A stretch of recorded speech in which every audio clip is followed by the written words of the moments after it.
Announcements.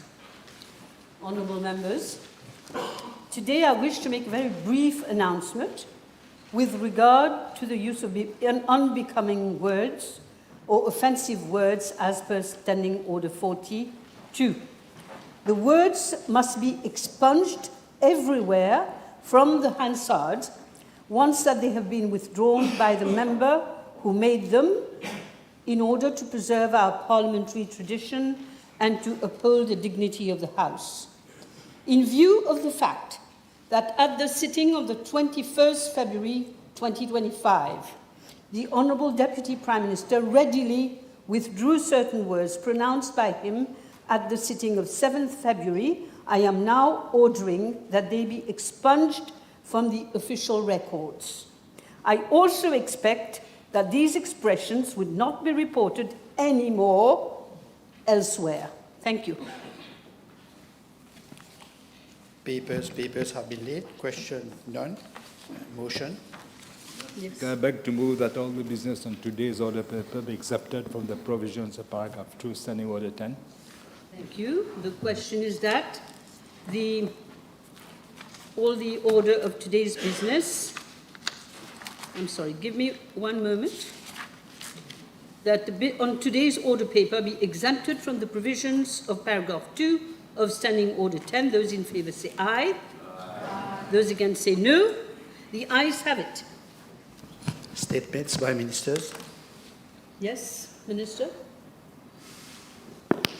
Madam Speaker, with your permission, I would like to make a statement to the House in regard to the issue raised at the sitting of Tuesday, 4th of February 2025 by Honourable Bichuk, second member for Flack and Bonacay, in regard to mobile network problem at Pobonjo and Salazi route.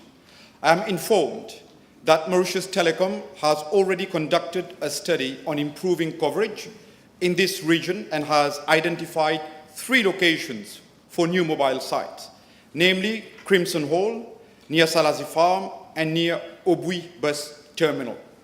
Mauritius Telecom has already contacted the owner of Crimson Hall, and a feasibility study is underway. The expected completion date for this site is by end of May 2025. With regard to the sites near Salazi Farm and Obui, Mauritius Telecom is currently looking for a plot of land for the setting up of a new tower at each of these sites. Subject to obtention of an appropriate plot of land and a building and land use permit, the setting up of the new tower is expected to be completed by December 2025 and May 2026 respectively. I'm further informed that MTEL and MTML are looking into possible solutions to address the limitations and challenges, such as topography, the dense vegetation and the cost implications for investing into mobile infrastructure in the region. Thank you, Madam Speaker. Thank you, Minister. Motion.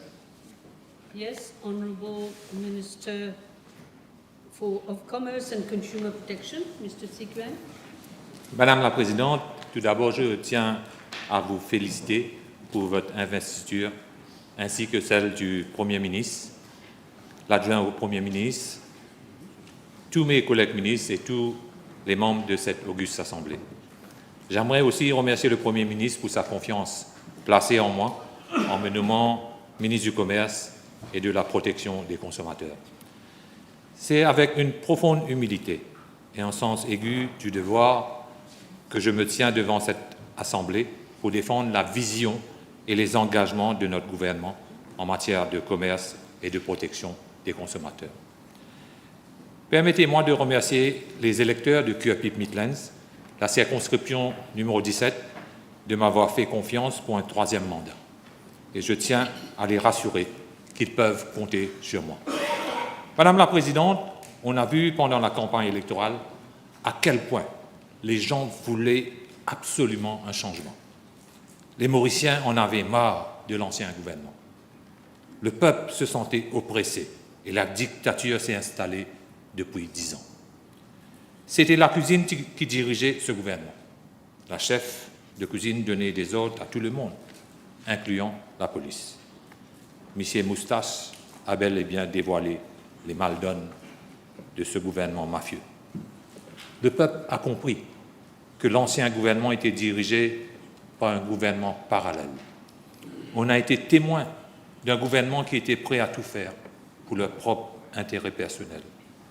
Le gouvernement MSM a tout fait pour éliminer leur adversaire politique en mettant des cas fictifs chez leur adversaire.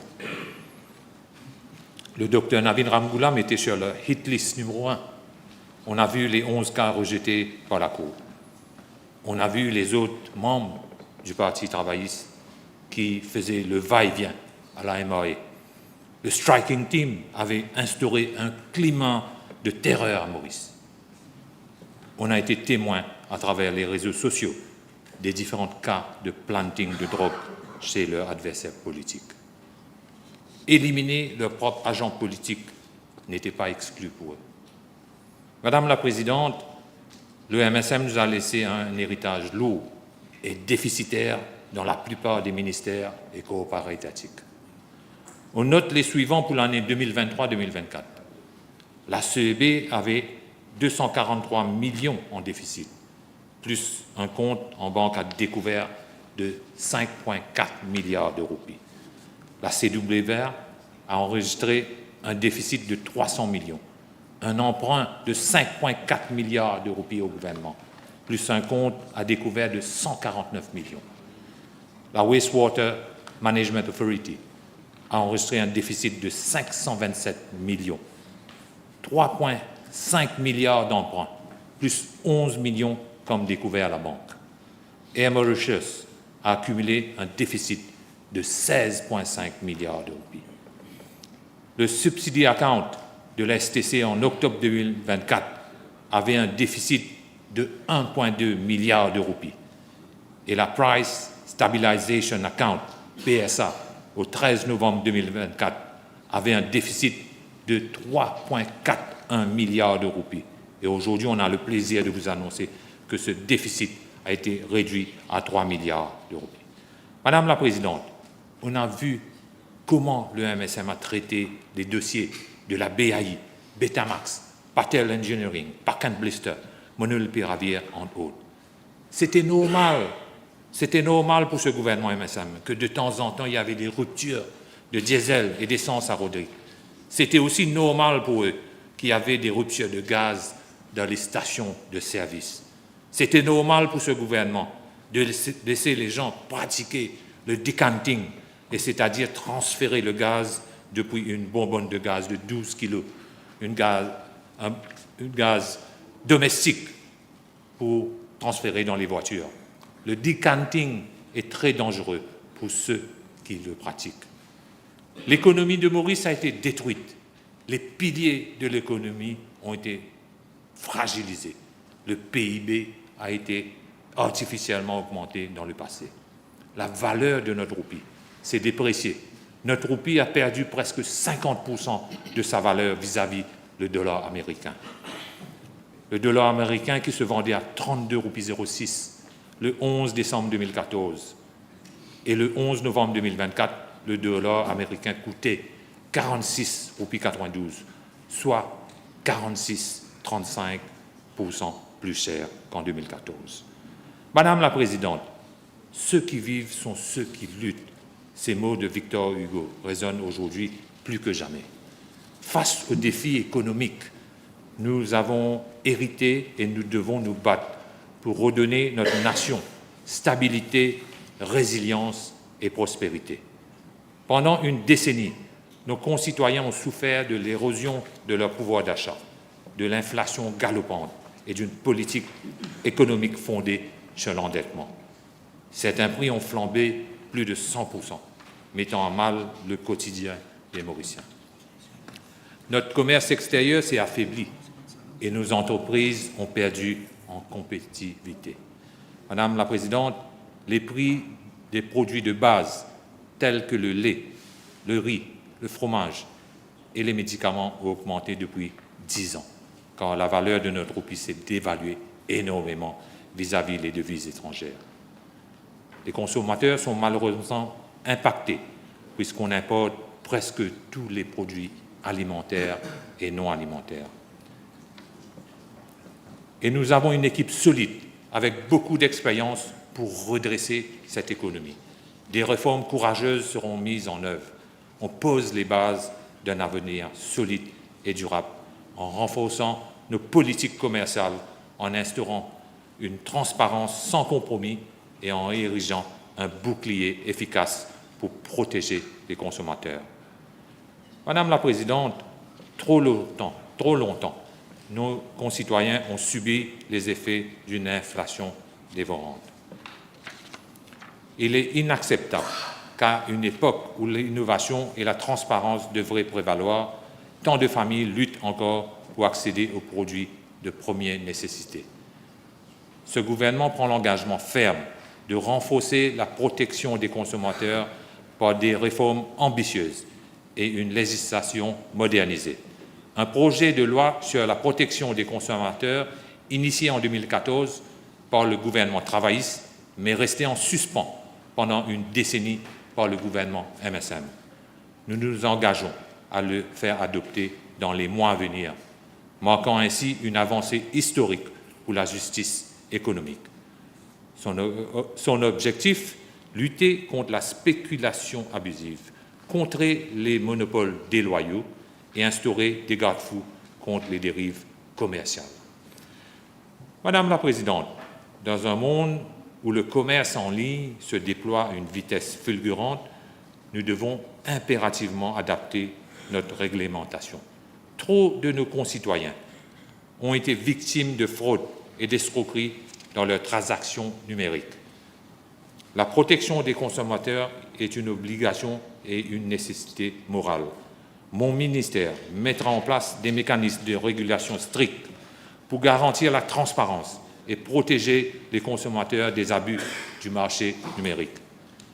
Madame la Présidente, par ailleurs, nous instaurons un système d'étiquetage par unité pour mettre fin aux stratégies trompeuses, telles que la réduction du format des produits, tout en maintenant leur prix inchangé, à l'image des législations en vigueur aux États-Unis et dans l'Union européenne. Actuellement, le prix de 34 produits essentiels est réglementé. Nous allons élargir cette liste tout en veillant à préserver l'équilibre du marché.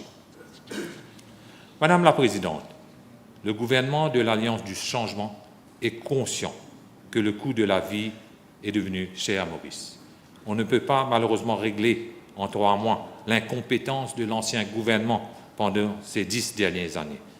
Face à cette situation, mon ministère a proposé un plafonnement des marges, le maximum markup sur les légumes congelés en conserve que le Conseil des ministres a avalisé la semaine dernière.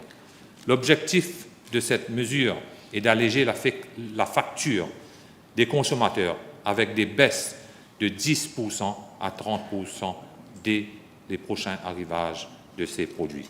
Laissez-moi, Madame la Présidente, de vous donner quelques exemples. McCain Tradition French Fries, 1080 grammes, qui est en vente aujourd'hui à 175 roupies, va baisser jusqu'à 30%. What is Peas, 900 grammes, 240 roupies actuellement, ça va baisser jusqu'à 28%. Mixed Vegetable Heinz, 450 grammes, 119 roupies, ça peut baisser jusqu'à 40%. Le Mushroom Kestrel, 67 roupies actuellement, va baisser jusqu'à 38%. Sweet Corn, Top Budget, maïs en grains, 285 grammes, 86 roupies aujourd'hui, va baisser dans les 108%, soit 41 roupies. Et un dernier exemple, Sweet Corn Bon Duel 300 grammes, qui est actuellement à 97 roupies, peut baisser jusqu'à 45%. Madame la Présidente, les différentes associations de la protection des consommateurs ont bien accueilli ces mesures annoncées. Depuis sa fondation, Madame la Présidente, en 1982, la STC a été un pilier dans l'approvisionnement en produits essentiels. Aujourd'hui, face à un contexte économique complexe, le gouvernement lui confie une mission renforcée, stabiliser les prix et garantir un approvisionnement diversifié et sécurisé pour tous. L'Alliance du changement est pour la transparence. Un audit des opérations de la STC est en voie de commencer.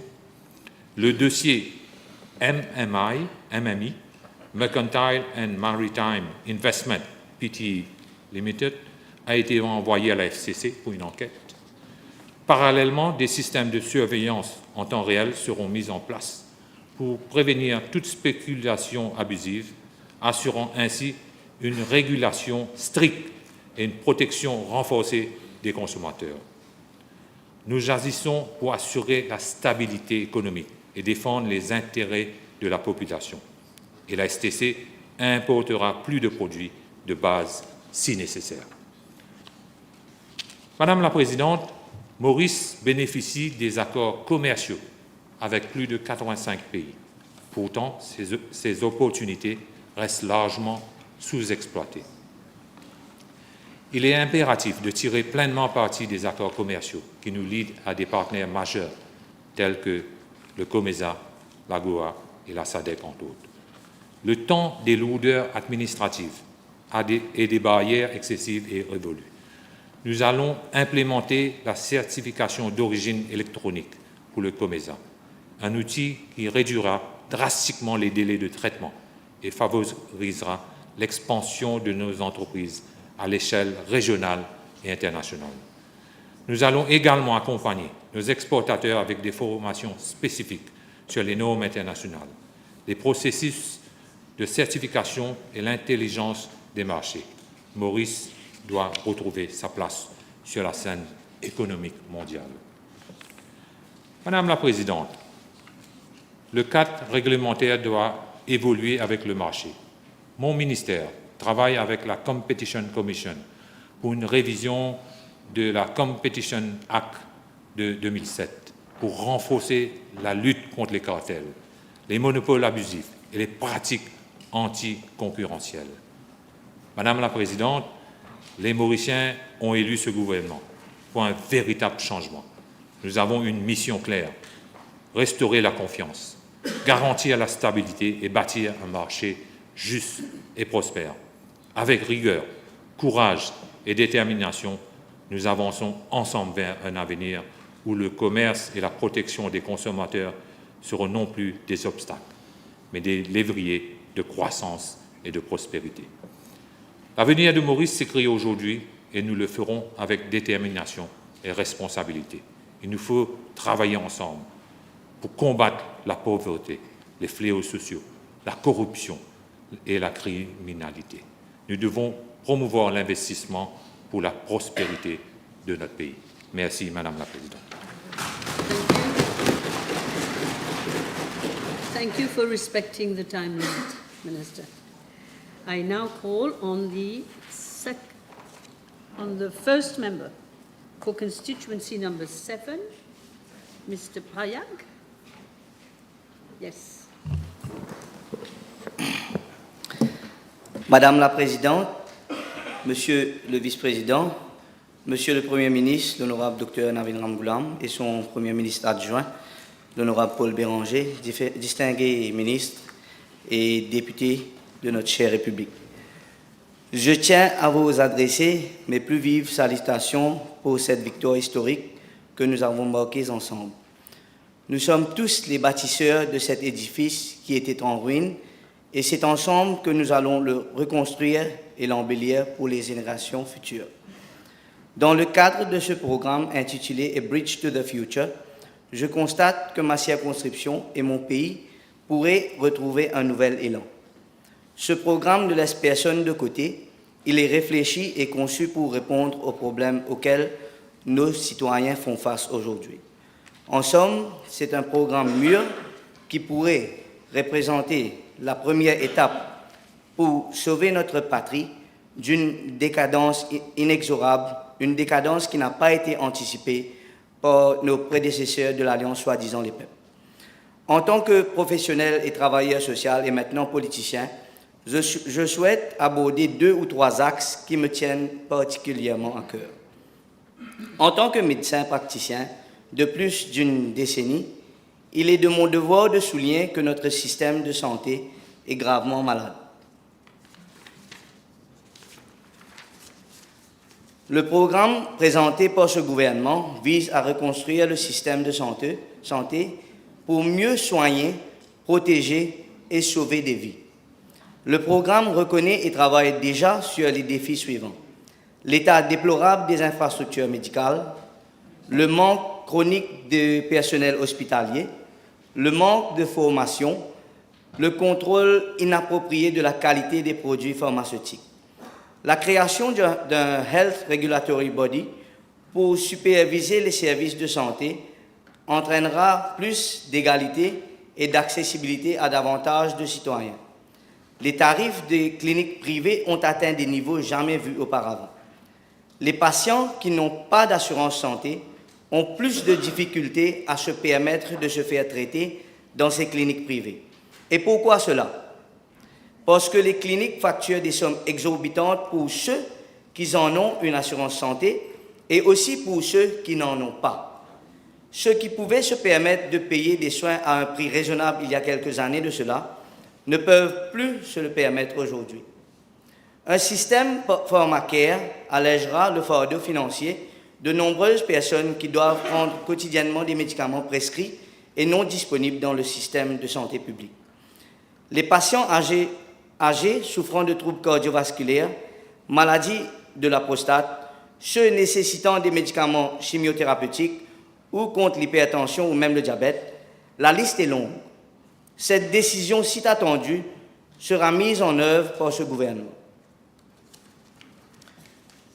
Une unité de transplantation rénale complète et fonctionnelle bénéficiera à tous nos patients souffrant d'insuffisance rénale éligible et donnera une deuxième chance à de nombreuses familles vivant dans le désespoir, confrontées chaque jour à la situation difficile d'un proche dialysé qui est souvent affaibli, parfois amputé, confiné à un fauteuil roulant ou alité et qui doit se déplacer à bord des ambulances de nos hôpitaux 2 ou 3 fois par semaine pour des séances de dialyse.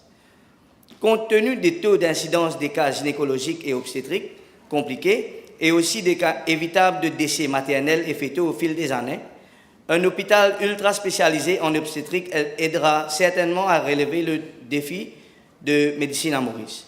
En sus, nos citoyens n'auront plus besoin de voyager à l'étranger à leurs propres frais pour des traitements de fertilité, comme cela se passe actuellement. La majorité des pratiques actuelles est que ceux qui peuvent se permettre de voyager à l'étranger séjournent dans des maisons louées près des cliniques privées et font leur traitement qui dure quelquefois plusieurs mois au détriment de leurs emplois ici à Maurice. Offrir ces traitements gratuitement sur place bénéficiera à notre santé aussi bien que notre économie de manière très significative. Un hôpital pédiatrique ultra spécialisé sera l'une des meilleures choses qui puissent arriver à notre pays.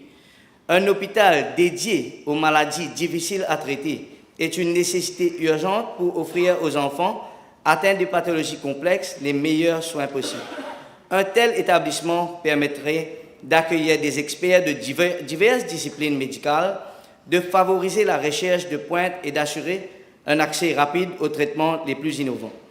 En centralisant les compétences et les ressources, cet hôpital donnerait aux jeunes patients une chance accrue de guérison et d'amélioration de leur qualité de vie. Investir dans cette infrastructure, c'est d'investir dans l'avenir de nos enfants et dans l'excellence médicale.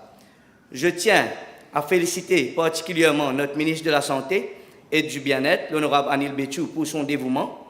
Il brille au sein de son ministère et s'acquitte de ses responsabilités avec les plus grands soins et la diligence nécessaire pour un ministre de la Santé. Il a clairement manifesté son intention de lutter contre la maladie la plus mortelle, à savoir le cancer. Madame la Présidente, c'est avec une grande tristesse que je suis témoin d'une telle dégradation sociale accélérée au cours de ces 10 dernières années. La dernière décennie a entraîné une démoralisation du pays, des fléaux tels que l'alcoolisme, la toxicomanie, le surendettement, la violence domestique ont exacerbé la destruction de notre harmonie. Je cite de notre programme, "It is the conviction of government that our country needs a new social pact to reimagine our future together as one people, as one nation." Needs, rights, dignity, and sense of humanism of our people should prevail.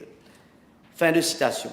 Nos aînés, nos veuves, nos orphelins, les personnes en situation de handicap et nos citoyens les plus vulnérables ont besoin d'une attention particulière.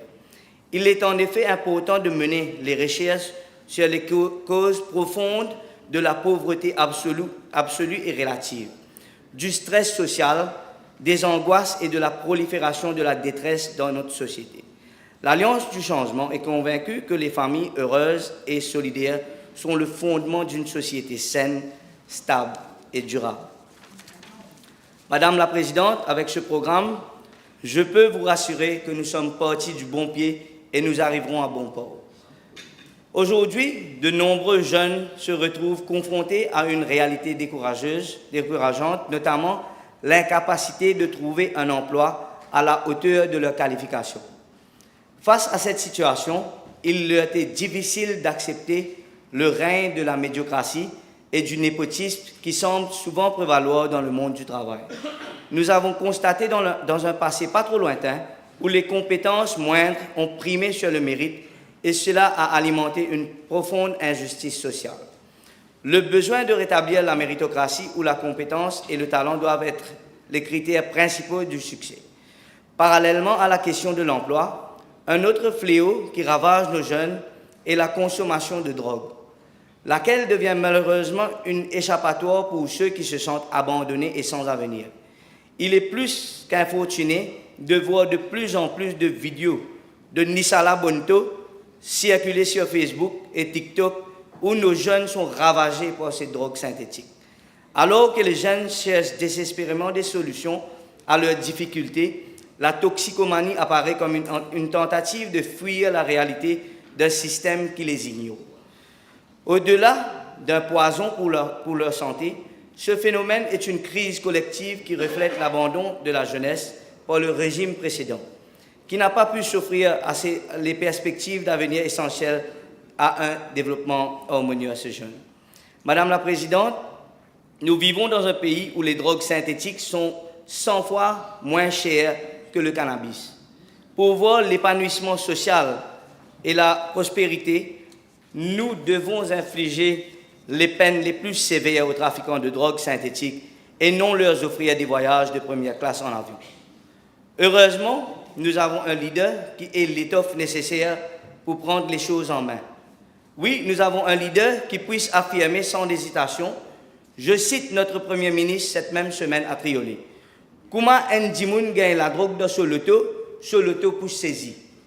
Cette décision, tout comme celle de régulariser les tailles des Kawar, cette année a été bien accueillie par notre population. Et savez-vous pourquoi? La réponse est simple. Ce gouvernement ne veut pas voir ces jeunes mourir.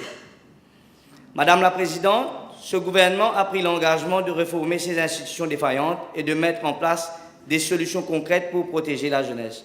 L'un des axes majeurs de notre programme est la lutte acharnée contre le trafic de drogue. Il est impératif de renforcer les forces de l'ordre, d'améliorer la coopération entre les différents acteurs de la justice et de la sécurité, et aussi de créer des programmes de réinsertion et de prévention pour les jeunes tout en soutenant leurs familles. Si nous ne prenons pas d'action nécessaire maintenant, nous risquons de voir la situation s'empirer et de perdre encore plus de jeunes, ce qui aurait des répercussions dramatiques pour l'ensemble de notre société. Pour conclure, Madame la Présidente, je suis sûr que tous mes collègues de cette auguste Assemblée, y compris les représentants de l'opposition, admettront qu'il y a eu un laisser-aller considérable durant ces 10 dernières années en ce qui concerne les drogues synthétiques. Je suis également certain qu'ils se joindront à moi pour saluer le programme du gouvernement dans notre lutte contre la drogue et les trafics de drogue. Madame la Présidente, merci, je suis fini. Je vous remercie. J'appelle maintenant le third member for constituency Vieux-Grand-Port and Rosemont. Thank you, Madame Speaker.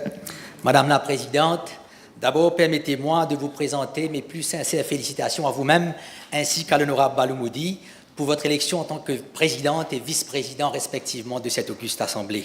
Votre élection, Madame la Présidente, a pour effet de rendre à cette institution qu'est le Parlement ses lettres de noblesse. Elle représente aussi une véritable bouffée d'air frais pour ce que c'est que la démocratie parlementaire. Et je dis ça surtout, Madame la Présidente, surtout après le passage catastrophique de ce grossier personnage que fut cet ancien speaker de triste mémoire, celui qui a souillé le temple même de la démocratie et celui qui a sévi pendant les 5 dernières années, et cela avec la bénédiction, voire même avec la complicité de l'ancien Premier ministre, Madame Speaker.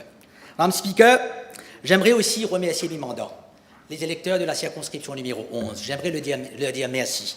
Merci pour la confiance qu'ils ont placée en moi, en nous, en cette équipe, en cette alliance, l'alliance du changement. Madame Speaker, je faillerais à mon devoir si je ne profite pas de cette occasion pour saluer tout bas mes 2 colistiers, l'honorable Anishta Babouram, ainsi que mon confrère, l'honorable Manoj Siburn. Je dois dire, Madame Speaker, s'il y a bien une circonscription où nous avons travaillé comme une équipe, soudée et de manière constante, et cela pas seulement pendant la durée de la dernière campagne électorale, mais pendant ces 5 dernières années, suite à ma défaite aux élections de 2019, c'est bien la circonscription numéro 11. Et je dis ça, Madame Speaker, surtout sans aucune garantie que nous y serions éventuellement candidats. Et c'est justement grâce à cette détermination, Madame Speaker, c'est justement grâce à cette assiduité, grâce à ce travail d'équipe que nous avons réussi à reconquérir cette circonscription, la circonscription numéro 11, une circonscription que beaucoup parmi nous-mêmes qualifiaient de bastion orange, bastion MSM. Madame Speaker, ce n'est pas une coïncidence que je sois élu pour la toute première fois avec une victoire écrasante de 60-0. Ce n'est pas non plus... Les circonstances, en fait, de cette victoire ressemblent étrangement à celles de décembre 1995. Décembre 1995, quand un certain Moti Ramdas fut lui aussi élu pour la toute première fois. Et quand un certain Moti Ramdas devint ministre pour la première fois, avec une victoire sans appel de 60-0. Et Madame Speaker, ce n'est pas une coïncidence non plus qu'il fut élu sous bannière d'une alliance composée d'une part par le Parti travailliste, mais aussi du MMM. Et ce n'est pas une coïncidence non plus que les 2 leaders de cette alliance sont les 2 leaders de cette alliance d'aujourd'hui, notamment le Premier ministre, le Dr Navin Ramgoolam, ainsi que l'honorable Paul Béranger, l'honorable vice-premier ministre. Et aujourd'hui, Madame Speaker, 30 ans plus tard, l'histoire se répète. Madame Speaker, je profite de cette occasion pour saluer tout bas et pour remercier les leaders de cette alliance. D'une part, le Premier ministre, le Dr Navin Ramgoolam, connu pour sa détermination, connu pour sa persévérance. Comme on dit en français, Madame Speaker, la persévérance, c'est le chemin de la gloire. J'aime bien lire cette phrase en français qui nous dit « In the battle between the rock and the stream always wins, not because of its strength, but because of its perseverance. » Et je n'ai aucun doute qu'avec cette même détermination, avec cette même persévérance, le Premier ministre saura relever le défi. Et il le fera assister de l'honorable Premier ministre, l'honorable vice-premier ministre, l'honorable Paul Raymond Béranger, qui lui aussi a placé toute sa vie au service de cette population. Et Madame Speaker, je profite ici de cette occasion. En fait, nous avons de la chance d'avoir parmi nous 2 nouveaux partenaires. D'une part, Résistance et Alternative, un parti de gauche qui fait son entrée pour la toute première fois au Parlement, qui représente une bouffée d'air frais à cette Assemblée, et nos amis des Nouveaux Démocrates. Nos amis des Nouveaux Démocrates qui se sont démarqués, qui se sont distingués de leurs anciens camarades du PMSD, qui, eux, n'avaient en tête que leur intérêt personnel. Madame Speaker, le discours programme s'intitule « A Bridge to the Future », un pont vers l'avenir. L'avenir d'un pays, à mon avis, Madame Speaker, repose beaucoup sur ses valeurs démocratiques et constitutionnelles. On ne peut malheureusement que constater que pendant les 10 dernières années, pas une seule loi a été votée pour consolider notre démocratie.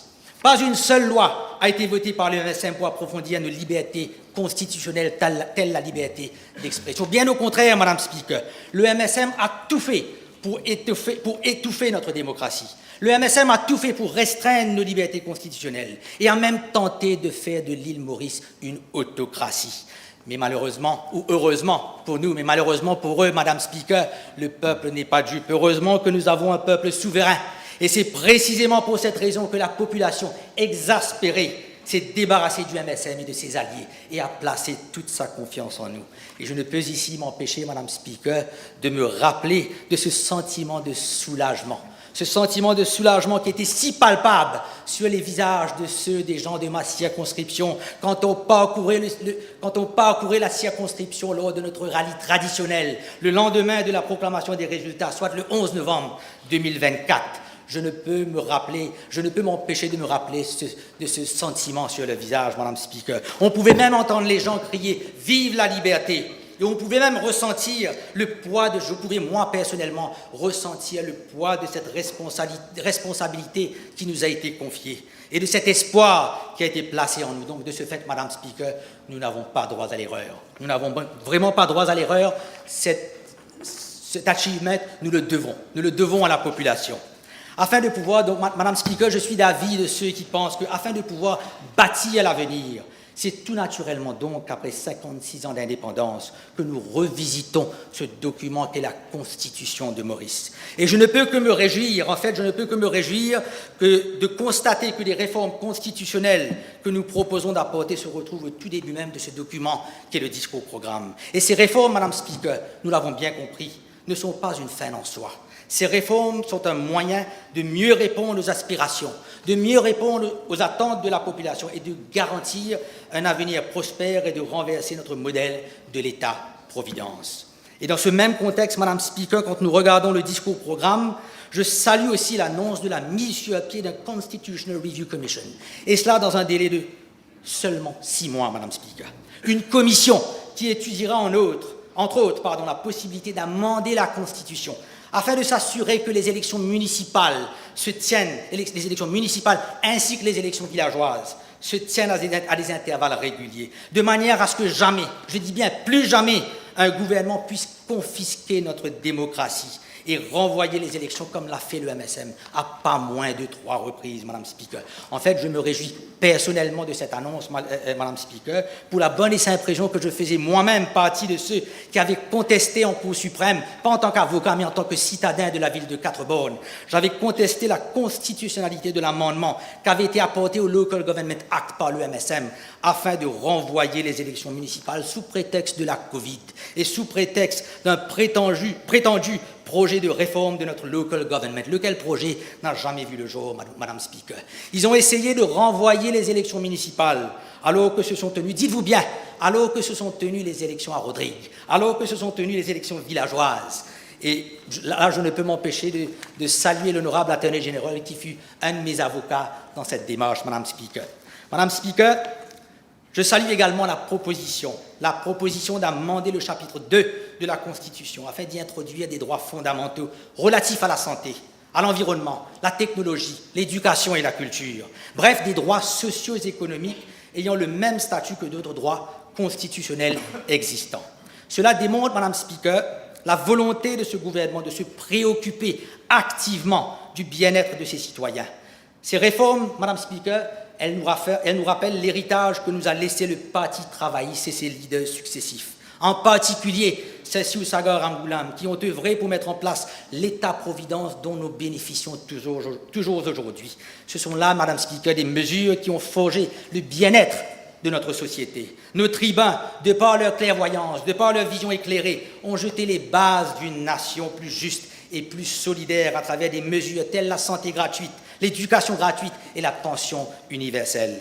Le Premier ministre, par la suite, Madame Speaker, a poursuivi et amplifié cette vision en introduisant, par exemple, le transport gratuit et en continuant à œuvrer pour l'égalité des chances. Aujourd'hui, Madame Speaker, au sein de cette Assemblée, nous poursuivons ce travail avec les réformes en cours. Les droits socio-économiques qui seront inscrits dans la Constitution vont consolider davantage notre modèle d'État-providence. Donc, Madame Speaker, ces droits socio-économiques devront aussi incorporer le droit au logement afin d'adresser les difficultés rencontrées par de nombreux citoyens. Nombreux sont ceux d'ailleurs de ma circonscription se trouvant dans cette situation. Parce que je pense, Madame Speaker, que le droit au logement est un droit fondamental. Il incombe à tout gouvernement, à notre gouvernement, de prendre des mesures pour garantir que personne, je dis bien que pour personne, ne soit laissé pour compte.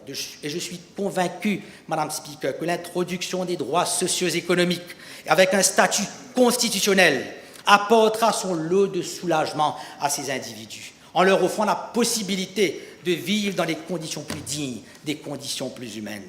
Il est impératif donc, Madame Speaker, que nous travaillions ensemble pour trouver des solutions durables à ces problèmes afin que chaque Mauricien, je dis bien que chaque Mauricien, puisse vivre avec dignité et en toute sécurité. Le regard sévère de l'honorable Chief Whip, Madame Speaker, m'indique que mon temps est bientôt écoulé. Donc je vais conclure. Et en guise de conclusion, Madame Speaker, je dirais ceci. En guise de conclusion, je dirais ceci, Madame Speaker, le passé est un cadavre qu'il faut enterrer, mais il peut néanmoins nous servir d'exemple afin de mieux bâtir l'avenir.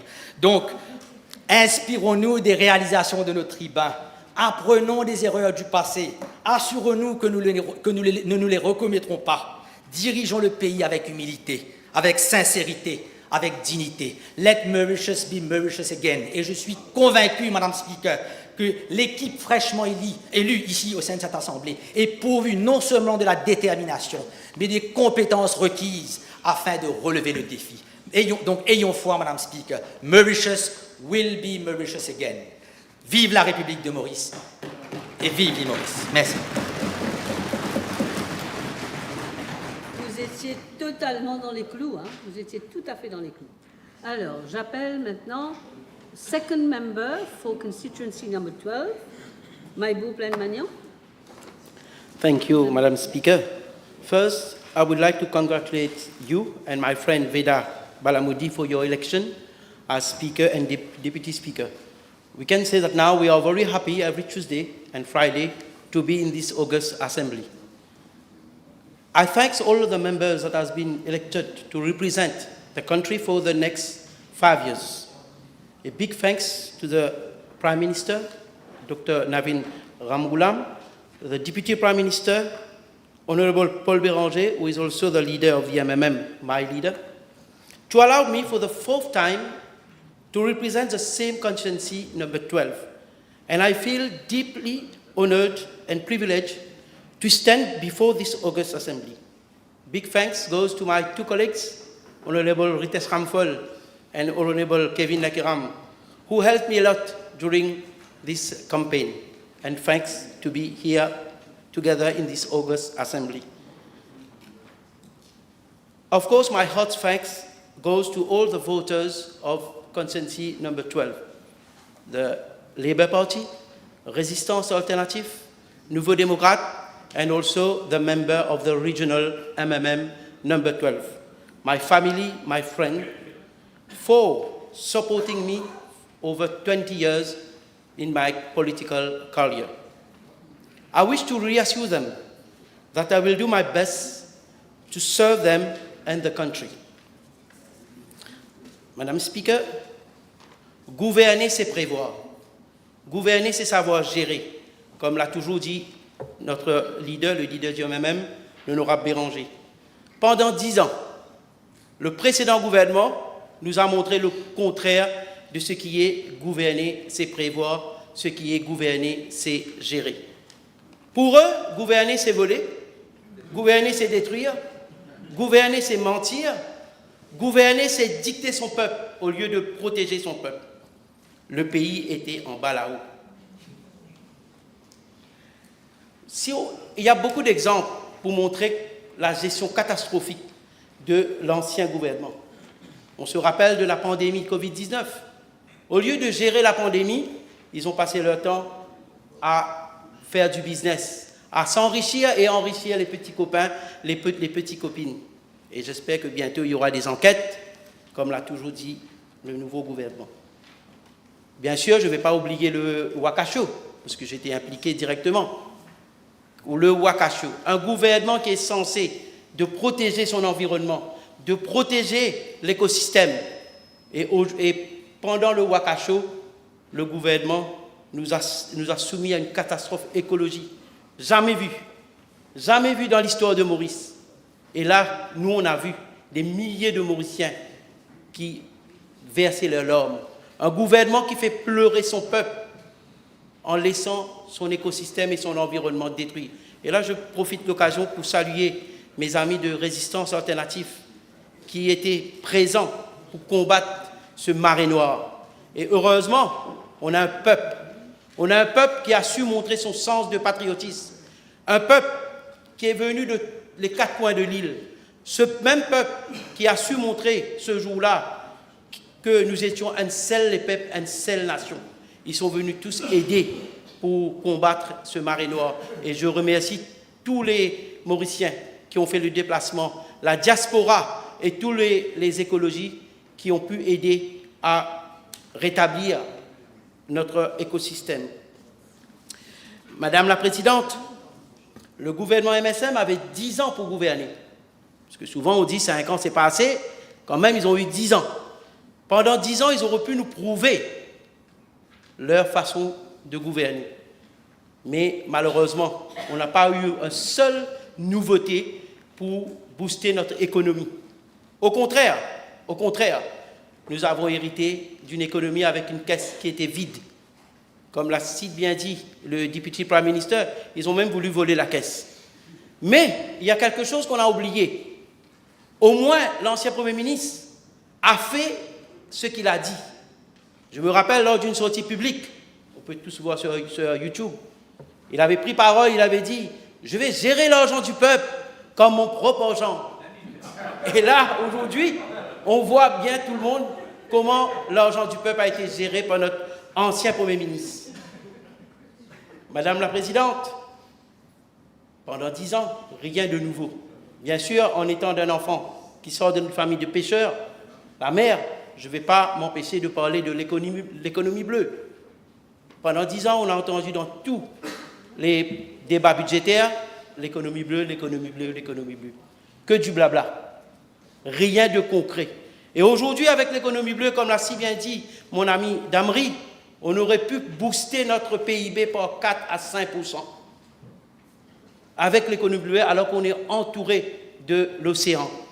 Mais malheureusement, l'ancien gouvernement, au lieu de développer l'économie bleue, ils ont développé l'économie de la drogue. C'est l'économie de la drogue qui a été boostée pendant ces 10 ans. La drogue. Tout le monde sait que le pays pleure aujourd'hui avec la drogue.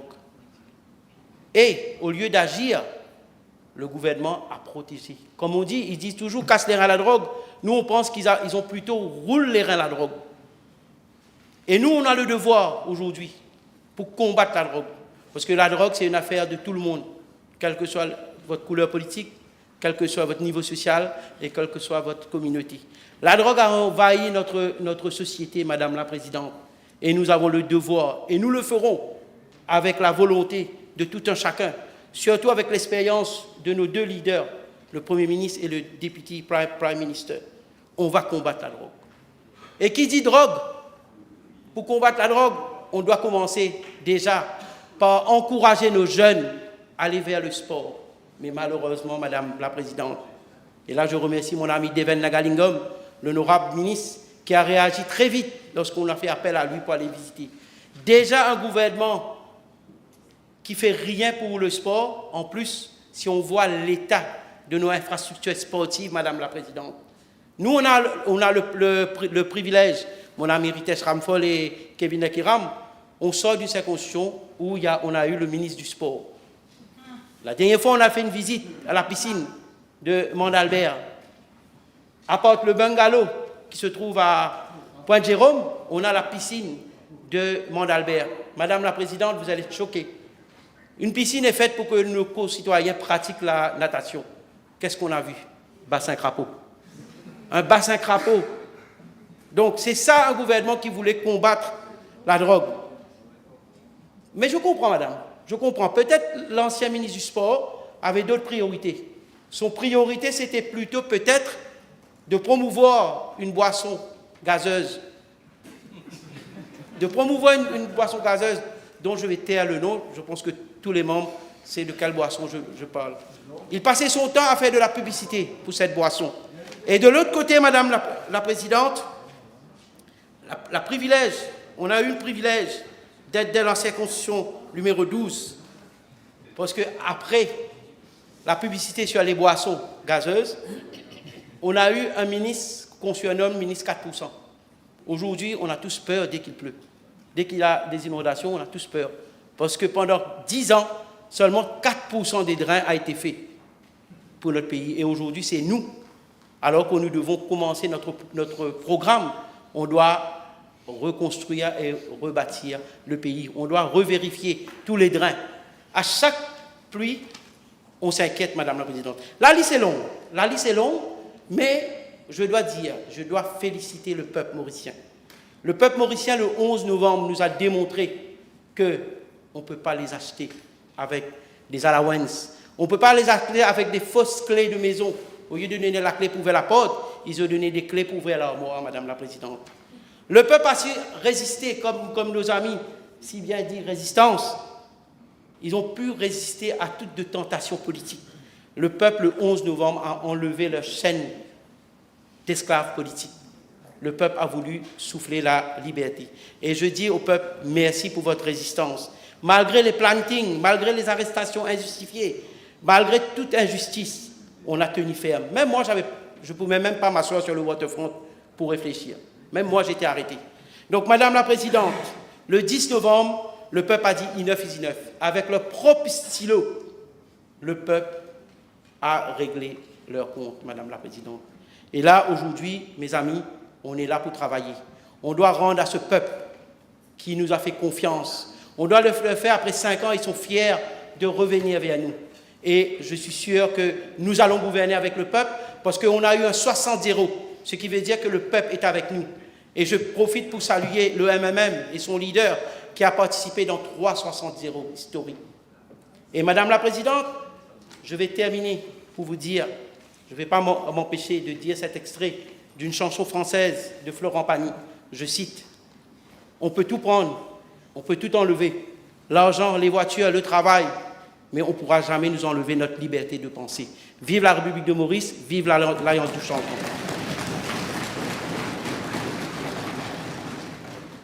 Thank you. The Honourable Second Member for Grand B Poudre d'Or, Honourable Bijan. Thank you, Madam Speaker. Allow me to congratulate you on your election as Speaker of this National Assembly, as well for Honourable Balamoudi as Deputy Speaker. I would like to express my deepest gratitude to the people of my constituency, number 6, Grand B Poudre d'Or, to my whole family, and to those people, especially the youngsters who have been safeguarding the polling schools at night before the election and on the day of the election.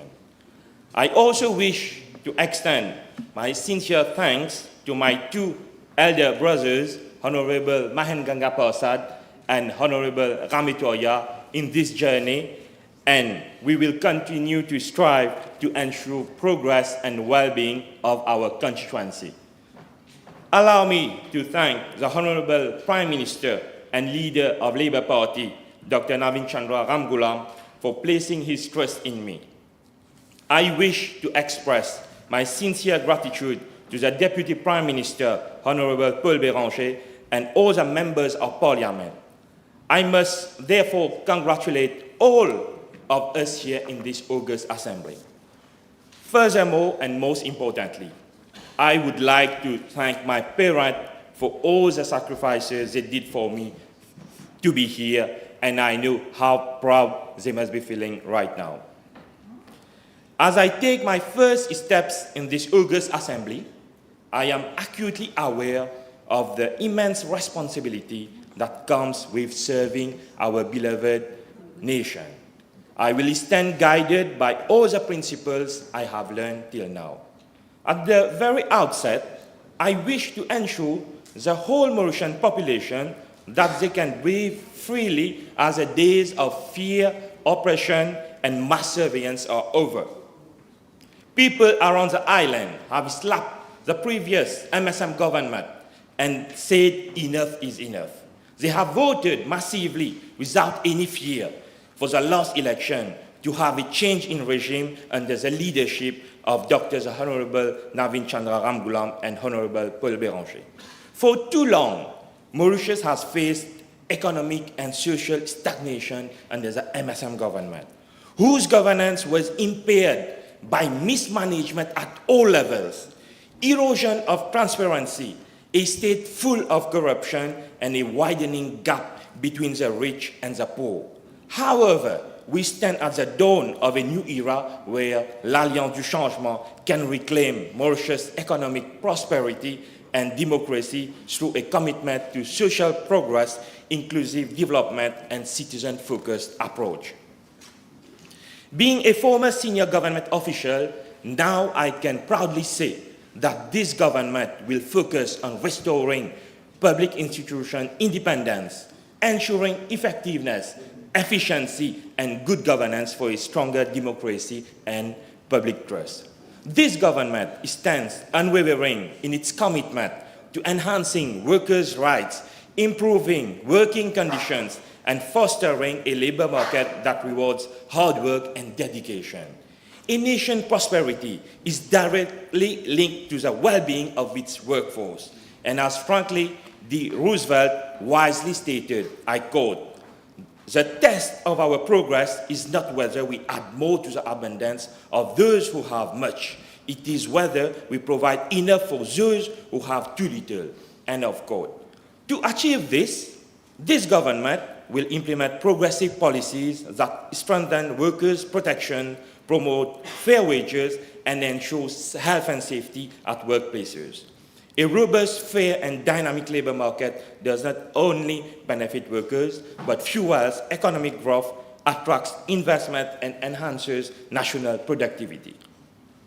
Moreover, we will champion open and constructive dialogue between employers, employees, and trade unions to ensure that every worker voice is heard. Data from ILO suggests that countries with strong social dialogue frameworks experience higher economic resilience and lower unemployment rates. By embracing collaboration rather than confrontation, we will build a workforce that is empowered, protected, and motivated to contribute to the national development. This government aims to build a skilled and competitive workforce, reduce brain drain, and position the country as a hub of excellence. This initiative will not only empower individuals to achieve their full potential, but also ensuring a brighter future for all citizens, especially for the youngsters. Under MSM government, our country has experienced a significant collapse in the rule of law, leading to persistent social issues that have deeply affected families and communities. Weak governance, corruption, and lack of accountability have allowed crime and injustice to flourish, eroding public trust in institutions meant to serve and to protect. The consequences of this decline have been harmful, especially for the families which have been left vulnerable. During my election campaign trail, I have witnessed the suffering of parents struggling to provide a safe environment for their children. Many express fear and anxiety as they see their children falling victim to drug and crime, with little support from authorities. Some of our youngsters, once full of potential, are now trapped in a vicious cycle of addiction and despair. For too many families, the harmful effects of drug addiction have shattered their peace and harmony. Drugs have eroded the very foundation of our society, leaving countless households in distress. And in my constituency, starting from Poudre-d'Eau village, Goodlands, Rocheterre, Grand Gobe, Cap Maléré, Petit Raffray, Velle, Fondissac, Grand Bay, among others, there are many barons de la drogue, and I wish that police, ADSU, and other specialized units will take actions at the earliest possible. I witnessed neighbors complaining about rising insecurity and a sense of neglect by the state previously. This reality is not acceptable. We must restore the rule of law and implement concrete solutions to address these issues.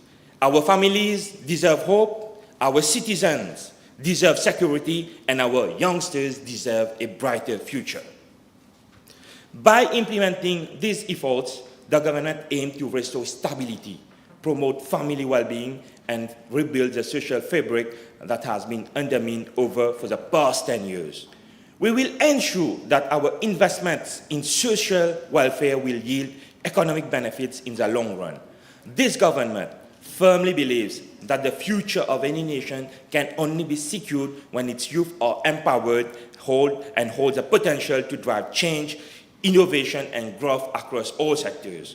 Therefore, it is crucial to position youngsters as key partners in socio-economic, cultural, and political development of the country. By empowering young people in every aspect of life, we foster a sense of responsibility and ownership in the development of our country, and we can harness their energy to tackle the challenges of today and tomorrow. Their active contribution will pave the way for a more dynamic, prosperous, and inclusive future for all. The youth are the future, and their contribution will shape the future we all aspire to build. To conclude, le gouvernement est convaincu qu'un engagement collectif envers une vision partagée où tous les acteurs de la société se rassemblent permettra à la nation d'avancer. En unissant nos efforts et en travaillant ensemble, nous pourrons surmonter les défis et aller de l'avant avec un objectif clair et commun. Cela garantira un avenir prospère pour notre pays, basé sur la solidarité, l'inclusion et un développement harmonieux au service de tous. As one people, united by shared values and dreams, we rise above our differences and work together for a common purpose. As one nation, we embrace our diversity, draw strength from it, move forward in harmony, determined to build a prosperous and inclusive future for all. Unis dans notre diversité, nous sommes plus forts et plus résilients. To end, Madam Speaker, let me quote what Dr. Ambedkar, the chief architect of Indian Constitution, once said, I quote, "Political power is the key to social progress." End of quote. This serves me as a reminder of the role of a young politician. It is not just about holding office, but also to create meaningful and lasting impact for the betterment of the society and the whole Mauritius. Let Mauritius be Mauritius again. Long live l'Alliance du Changement. Long live citizens of Mauritius. Thank you, Madam Speaker. Thank you. Honourable third member for Rivière des Anguilles and Souillac. Thank you, Madam Speaker. As I stand here to make my maiden speech, Madam Speaker, I'd like to thank the wonderful people who've helped me to this point. I am overwhelmed with joy, but above all, Madam Speaker, gratitude. I'm grateful to God, the Almighty, for guiding me and for blessing me with such wonderful and beautiful souls around me. To my mom and dad, I'd like to thank them for giving me such a solid foundation on which to build. To my family and friends, you know who you are. Thank you for your unwavering support throughout the years. And obviously, a special thoughts to my late brother, and I'm sure Razi would have been thrilled to see me standing in Parliament today. I'd obviously like to thank my constituency number 13, for their love and the trust that they've put in me. Number 13 was difficult. I can say it was. And being assigned number 13, 21 days prior to the elections, that was a huge challenge, Madam Speaker. But I'm happy and deeply humbled to be representing number 13. And I always say that it's a very, very beautiful constituency in terms of its good food, people, values, cultures, and traditions. So thank you, number 13, once again. I would also like to honor the women who stand by me, Madam Speaker. And I just use the word love because recently I was touched by a gesture from women of my constituency giving me that handmade card written the first woman elected in number 13. And it comprises of many photos and pictures about my journey from campaign to being in Parliament, as you can see. So I'm deeply touched, and I would like to thank you from the bottom of my heart. I love you all. And to the men, I have a special message, because I remember, when I was assigned, that was my second attempt in number 13. I was assigned 21 days before. I went there, met Honourable Jaman, Honourable Narsingen. Thank you for your support as well. And many people were skeptical about a young woman of an Islamic faith winning the elections in number 13. And I apologize about that description. Unfortunately, this is how we are described in the political arena, young Muslim woman. So I just hope that that changes with time. And here I am today. Here I am today in Parliament, the first woman elected in number 13. And to all my chachas in number 13, my brothers, my elders, and everyone else, thank you for breaking down discrimination, and thank you for trusting and respecting a woman as you do. So maybe sometimes we tended to be strict on men, but then number 13 was just fabulous. And I would also like to thank number 13 above all, Madam Speaker, for getting rid and saving our island from the irresponsible and dangerous political creatures. I'm here referring to Savadodo and Kukuruku. So they would know Savadodo would be the Senior Minister of Finance and Kukuruku would be the Minister of Health. So thank you, number 13, for that as well. Obviously, lastly, I'd like to thank the leaders of this alliance, especially the Honourable Prime Minister. I think we all said it, you are a symbol of resilience. Thank you for that. But then above all, I'd like to thank you for leading with purpose and empathy. I always say that. Thank you for that.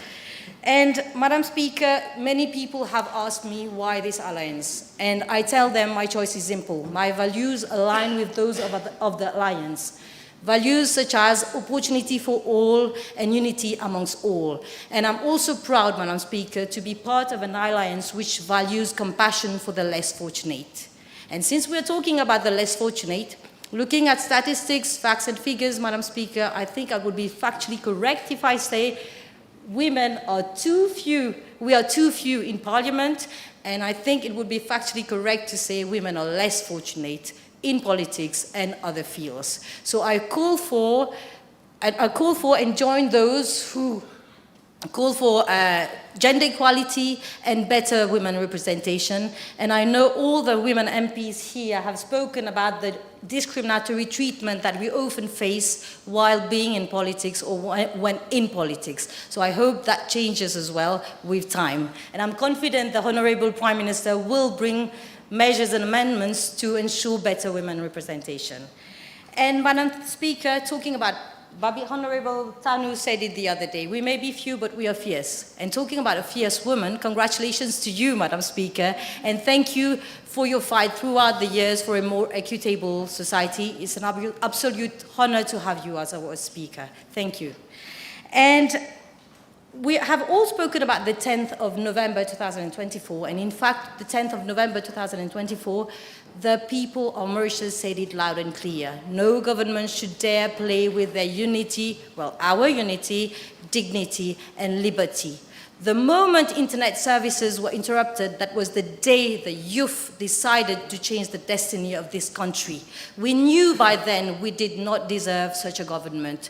And obviously, everybody has been talking about moustache leaks and whether we won the elections because of moustache leaks. I will also only say moustache leaks only confirmed the malpractices and only confirmed how our country was being governed. And it is a shame, Madam Speaker, when you think of the amount of money that has been squandered, misused, misappropriated, or mismanaged. So much could have been done with that money. But then, as we usually say, you reap what you sow. So basically, the 2024 elections should remind us and any future government that our first loyalty should be to the people. So, and Madam Speaker, all this being said, I'm acutely aware of the challenges that our country faces in those uncertain times. Our public debt stands at a level that should be of concern to everyone. Our SMEs, the backbone of our Mauritian economy, have borne the brunt of recent economic disruptions. But then, Madam Speaker, businesses are not just statistics. They represent livelihoods and dreams. For too long, too many have been unemployed. For too long, too many have been suffering. For too long, too many have not had access to proper health care. So, and this is my appeal to this government, fair future for our citizens. And to achieve that fair future, we have to make the right choices about policy. And I'm proud when I look or read the government program, which is here, it in fact reflects the right choices, giving hope to many, giving hope to those who had, well, lost hope somehow, or who had lost faith that they could one day save some money to build a home of their own. So, and as we know, employment is the pathway to prosperity and self-esteem, and I welcome the proposals made in the government program to re-engineer the current systems with a focus on better preparing our youth for the world of work. And I also welcome the evolutionary measures that have been proposed, and I have also listened to Honourable Baburam the other day speaking about the scourges faced by our elders and families. And because of alcohol, over-indebtedness, domestic violence, and so on. So I will also say, I wish to place on record that I'm proud to be a government which is working hard and dedicated to restructuring the family unit, and as well as fostering the development of every family member. And here, talking of family member, Madam Speaker, I'd like to thank the Honourable Prime Minister for thinking of one family member which we often forget, our pets. So thank you for thinking about the animal welfare. I'm here thinking of my two cats, my Gros Minou and my Petit Minou. I also have two cats. So I support the setting up of an animal hospital, and I'm sure that it's going to be one of those most crowded hospitals in Mauritius. But then, Madam Speaker, and I have an appeal to make to the Honourable Prime Minister. I know that we are providing for a campaign, spay and neuter campaign for stray dogs, and I'll make an appeal to you to extend the campaign for stray cats as well, because as we know, when cats give birth, they rarely give birth to one baby. So I hope the Honourable Prime Minister can consider that. And Madam Speaker, I've always been passionate about justice and maybe injustice. So, and one reform which is of particular interest to me is public interest litigation, because 15 years ago, while doing my undergraduate finals, Madam Speaker, I wrote on the need to implement public interest litigation in Mauritius, and here I am today, 15 years after, part of a government which is protecting its common citizens' rights to access justice, as well as giving them a voice in matters of public importance. And my last reform that I'd like to address is the legal reforms being proposed for innovation and creativity, because we are at the moment navigating Industrial Revolution 5.0. So I welcome those legal reforms, making Mauritius an intelligent island for radical digital transformation, and I am confident that this will help Mauritius have an edge in the region of Africa, as well as bring Mauritius to new heights. So, Madam Speaker, I'll sum up. As a whole, I'll say that the government program reflects our capacity to overcome self-interest, and focus on the greater good of the nation. However, there's one social ill that I cannot miss and that we should get rid of, that is the fléau de la drogue. So many families are suffering, and this is why I make an appeal for urgent action when it comes to combating the devastating effects of drug abuse. So, Madam Speaker, our country has faced challenges, and we've emerged even stronger because our strength lies in our unity. So let us take bold, decisive action to chart a path to recovery and growth, because what matters at the end of the day, us being able to state at the end of our mandate that we were a government of the people, by the people, and for the people. Vive l'île Maurice. Thank you, Madam Speaker. Thank you. Thank you very much. I don't know if I can venture to say, being a young, tiny Muslim woman is not a disadvantage. I think maybe we would break for half an hour at this stage, and we come back exactly in 30 minutes. Thank you very much.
Mr. Nagalingam.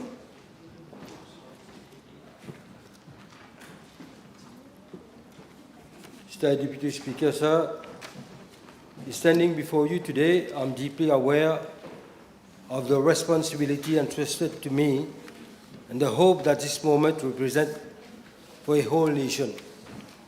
It is indeed a great privilege for me to serve as the Minister of Youth and Sports in this new government.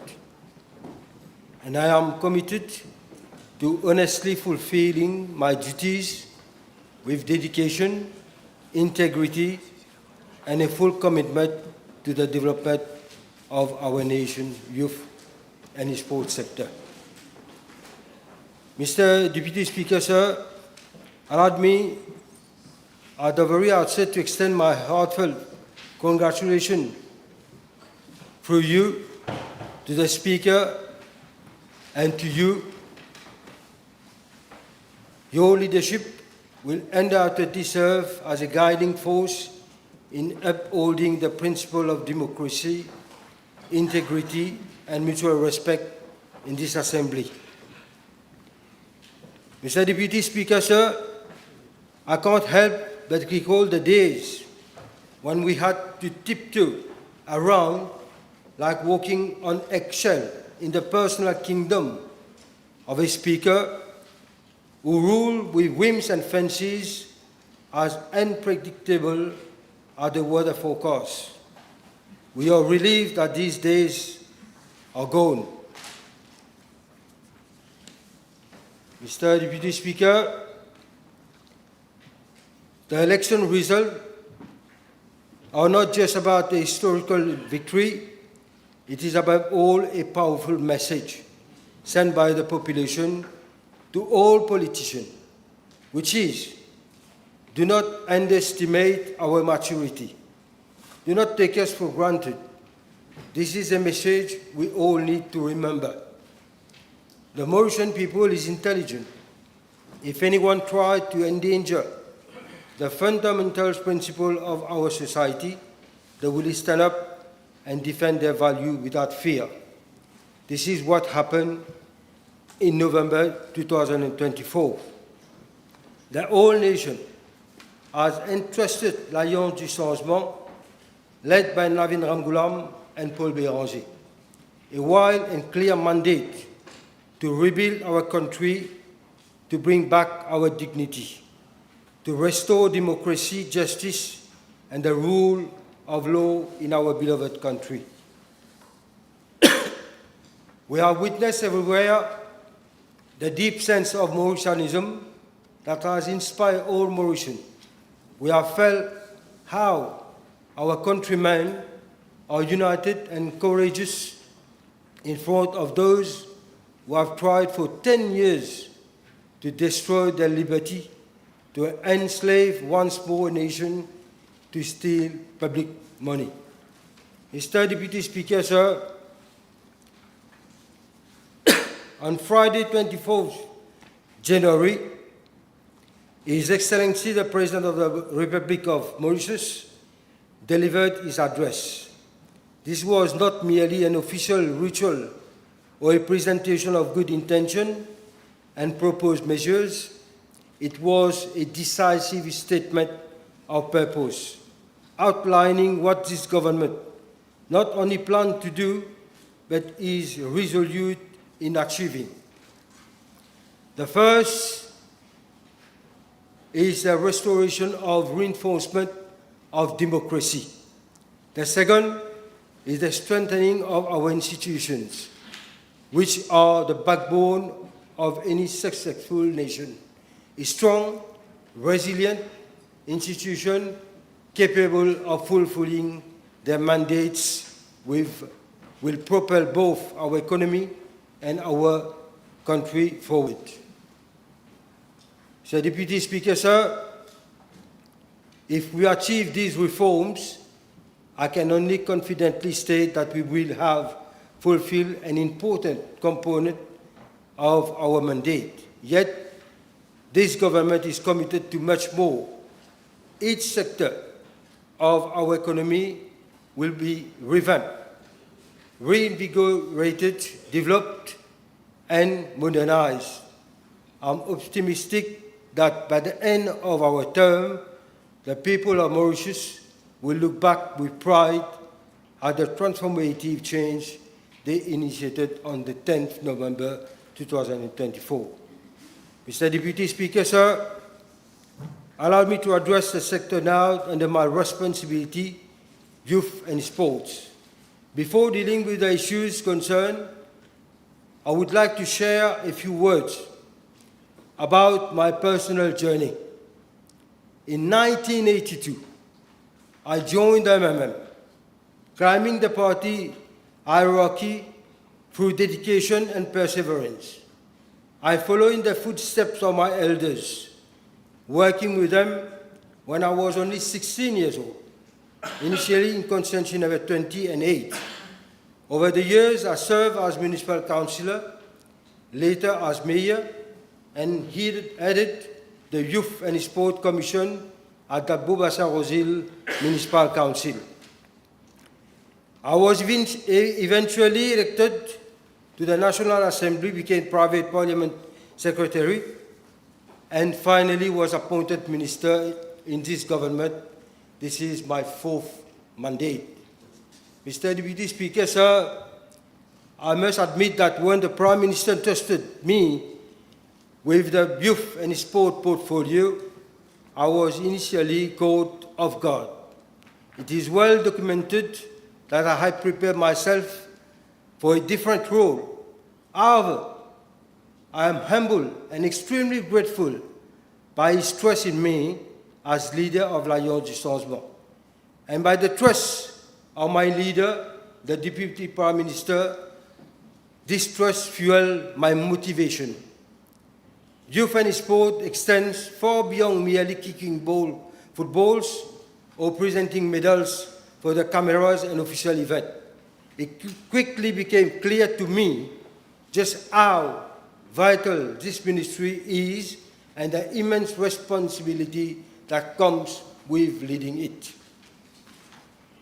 Mr. Deputy Speaker, sir, as the saying goes, action speaks louder than words. In just some 100 days, the House and the Honourable Members would have seen the positive impact my appointment has had on the youth and sport landscape. Whether I possess the career or not, or whether history will remember me as merely a good Manchester United fan, only time will tell. However, let me reassure this House, what you have witnessed so far is just a trailer. The full feature is yet to come. Nevertheless, my appointment to this portfolio has evidently sparked considerable debate. Let me take this opportunity to set the record straight. From a young age, I've been dedicated, advocate, and militant.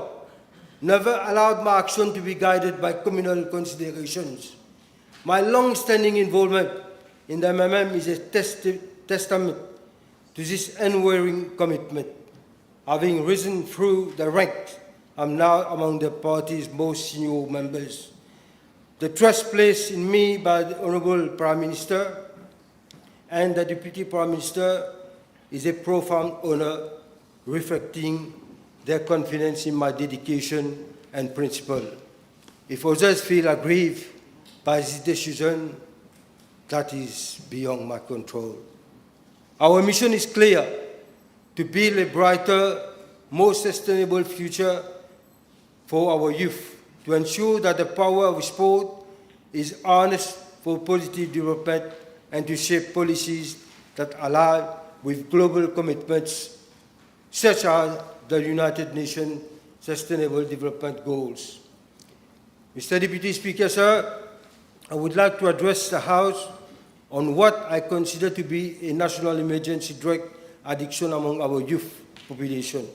However, allow me here to quote from an important and revered religion book. I quote, "It is compassion, the most gracious of virtues, which move the world," unquote.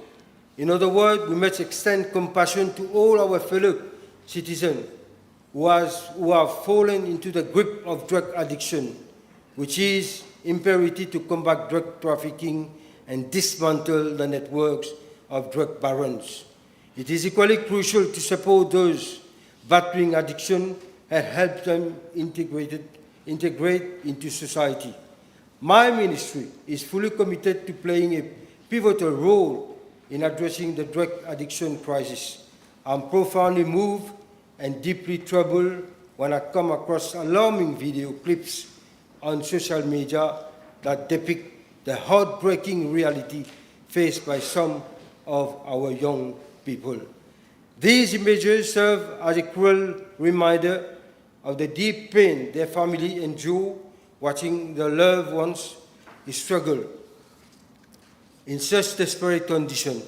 It is a crisis that demands urgent and collective action.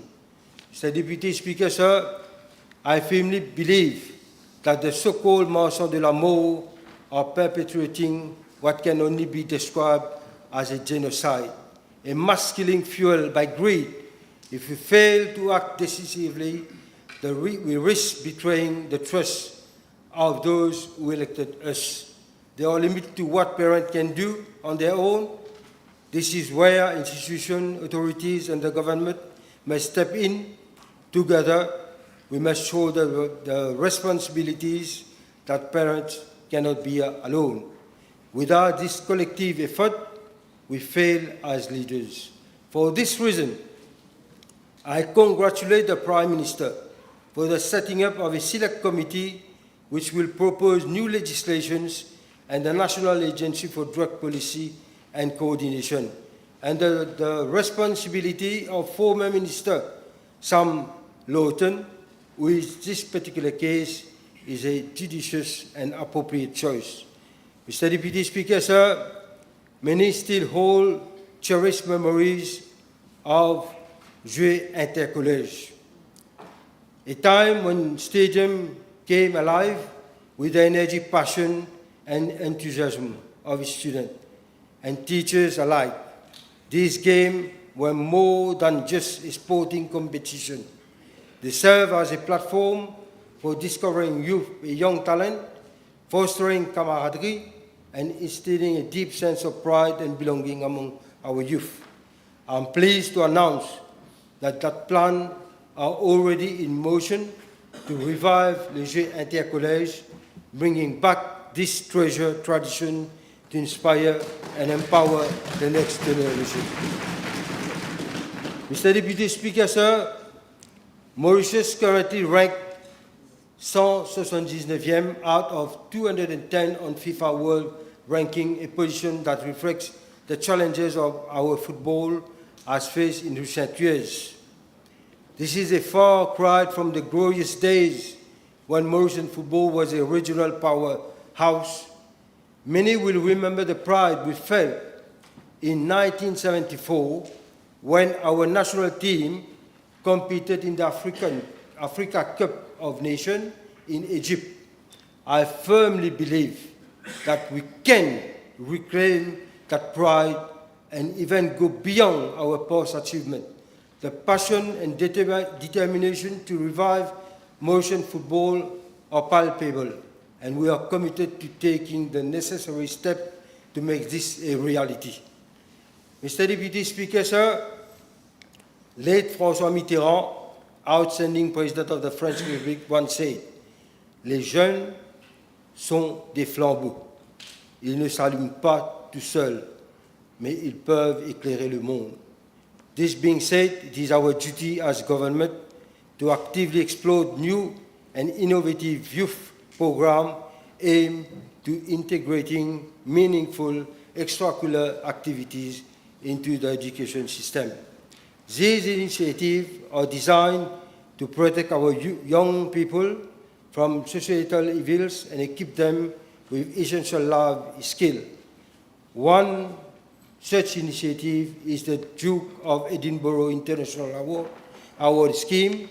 We believe that making this program a compulsory part of extracurricular activities can significantly empowered our youth, building their resilience and arming them against the threat posed by drug predators.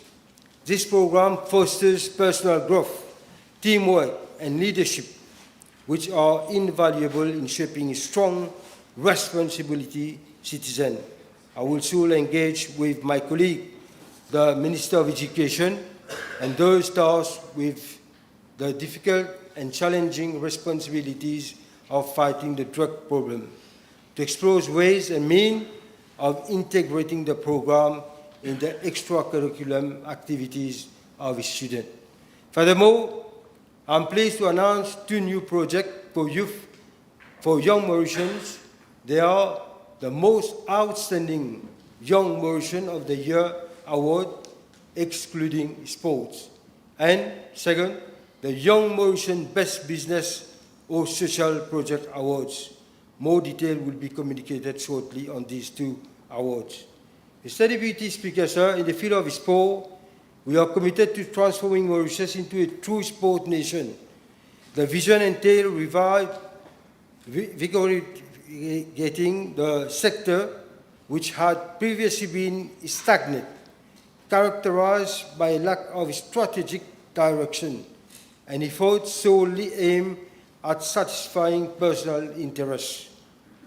The sport community was neglected and no real progress was made. We are working on a new sport act, one that meets international norms and helps propel our nation onto the global sporting stage. This legislation will ensure fairness, transparency, and opportunities for growth in all sectors of sport, ensuring that all youth, regardless of their background, can pursue a career in sport and excellence. Mr. Deputy Speaker, let me also affirm our commitment to the principle of democracy in Mauritius, a nation that has long upheld the rights in its people.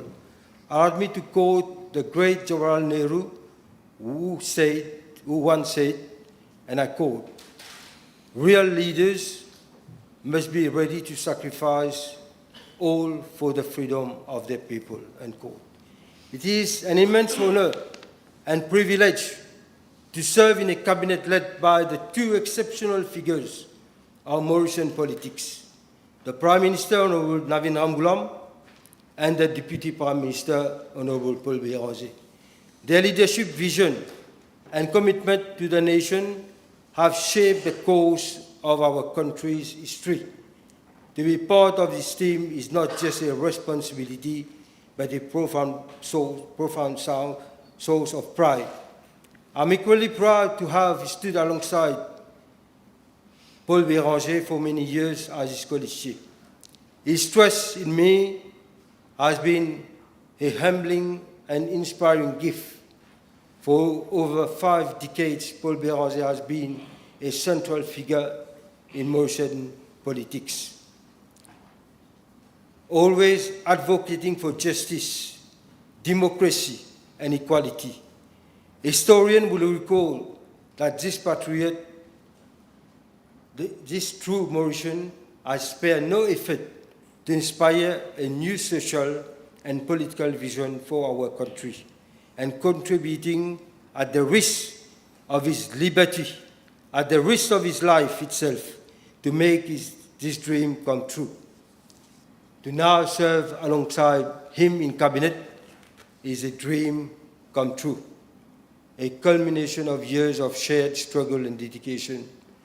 Mr. Deputy Speaker, sir, allow me to quote Nelson Mandela, the one who brought freedom to his country, South Africa, after 27 years in prison. He said, and I quote, "A moment comes, which comes but rarely in history, when we step out from the old to the new, when an age ends, and when the soul of a nation, long suppressed, find utterance." End quote. Permettez-moi de conclure, Monsieur le Vice-président, en affirmant que notre pays se trouve à la croisée des chemins. Notre gouvernement a tous les atouts en main pour transformer notre pays, pour faire de Maurice un pays où il fait bon vivre. Je voudrais ici rendre hommage au Premier ministre, l'honorable Navin Ramgoolam. Pendant 10 ans, cette Assemblée a été témoin des calomnies, des mensonges, des coups bas dirigés contre lui. Mais la force de sa conviction a tenu bon. Il s'est prouvé le digne successeur des grands leaders et tribuns travaillistes que furent Maurice Curé, Pandit Saoudev, Emmanuel Anctil, Guy Rosemont, Renganaden Silvasen et Serge Sagor Ramgoolam. Il retrouve aujourd'hui sa place à la tête du gouvernement, sous son leadership et celui du DPM Paul Béranger. Nous avons tous les moyens pour réussir le changement fondamental que le peuple attend de nous. Comme mes collègues ministres et amis parlementaires ici présents, je m'engage à pratiquer l'humilité, l'honnêteté et la fidélité à nos engagements. Our motto is, we cannot fail, we shall not fail. Thank you. Honourable Babaji. Thank you, Mr. Deputy Speaker. I am proud and honored to make my first speech here today in this assembly, in this August assembly. I need to thank my family, and especially my mother, who has been also my father. I need to thank all the friends here, the elders here who have supported me. I need to thank my wife, who has given plenty support during my campaign. And I need to tell this House that campaigning in number 14 was not easy for me. I had to challenge a senior minister who had made that constituency his second home for the last 42 years. But I need to thank those experienced and elders here, especially the Honourable Rajesh Bhagwan, who was giving me support, showed me how to tackle that monster over there, and finally we did it. He was even surprised when he was beaten with that score. I owe my respect to both leaders here in this House, especially the Prime Minister, who is the historical technician of this alliance. He paved the way to this alliance. He paved the way until here in this House. And I need to say that 6 months before the election, no one would believe we are winning such a score. I still remember, before he leaves, my friend, the Honorable Shakil Mohammed, when on the last meeting we had in Port Louis, he appealed by singing the national anthem, saying, as one people, as one nation, let's vote for the change. And actually, that's what happened. The population did their part. As one people, as one nation, they voted for a complete change with 60-0. And now it's our turn to deliver the second part, which is we need to make sure that they live in peace, justice, and liberty. And this already started. We can see the first thing the Prime Minister did when they changed, and we need to thank the Honourable Gavin Glover, who did a great job by amending the law of the FCC. We need to also thank him when he restarted the negotiation for the Chagos. And when this government took place here, they published the statement of the state of the economy. And this revealed the population about the true figures and the true situation of our economy. Despite all the lies, all the false figures being published by the old regime, 1 foot of our economy was already in a falaise, and the second foot was hanging and might fall at any time. If that government was still here, I don't know what would have happened to this economy. There has been a decline and deteriorations in all sectors of the economy, especially the mismanagement of that government, which led to increasing the inflation. We had all the economic indicators in red, and luckily, change came at the right time. After seeing all this, the government came with the program 2025-2029, and on the 24th January, when the President read the program and published it, he named it a bridge to the future. And Mr. Deputy Speaker, I will say that this is the vision of this government, and to govern is to predict. And that's what we saw in the program 2025 to 2029. And if you look at those visions, we can see that it's not impossible, but it needs competent people at the right place. And we have the right people at the right place. And if we look at what took place during the last 10 years, how those who were here before handled the files, were leading this country to, how we call it, the precipice. But now, with this new government, all these negative indicators, I'm sure, will turn to positive ones. Long time ago, explorers, our visitors, those who visited Mauritius for the first time, named Mauritius as the key and the star of the Indian Ocean. This was called because Mauritius geographically was in the center of the Indian Ocean, and they used it as a platform for refueling, for rest, everything. But last 10 years, we could see Mauritius being used as the platform where drugs were coming. They were transiting drugs. We even got drugs in Mauritius, but not belonging to Mauritius, and were supposed to be delivered to other countries. I'm sure with Honourable Dr. Ovin Boulel at the head of the Ministry of Fisheries, with our exclusive economic zone, with his experience in politics, I'm sure he will exploit this industry. And not many countries got that big area of exclusive economic zone. And my vision is, if in 5 years we can create this sector as our main sector, why not in 5 years people call Mauritius as the pearl and the diamond of the Indian Ocean? Mr. Deputy Speaker, I will congratulate the Prime Minister when he said, I will provide space to redress the economy without compromising the socially vulnerable.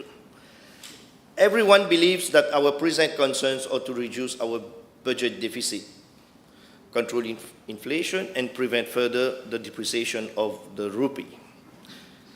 On the diplomatic and international fronts, I would like to thank the Prime Minister and the Deputy Prime Minister for the reopening of negotiations on the Chagos Archipelagos deal.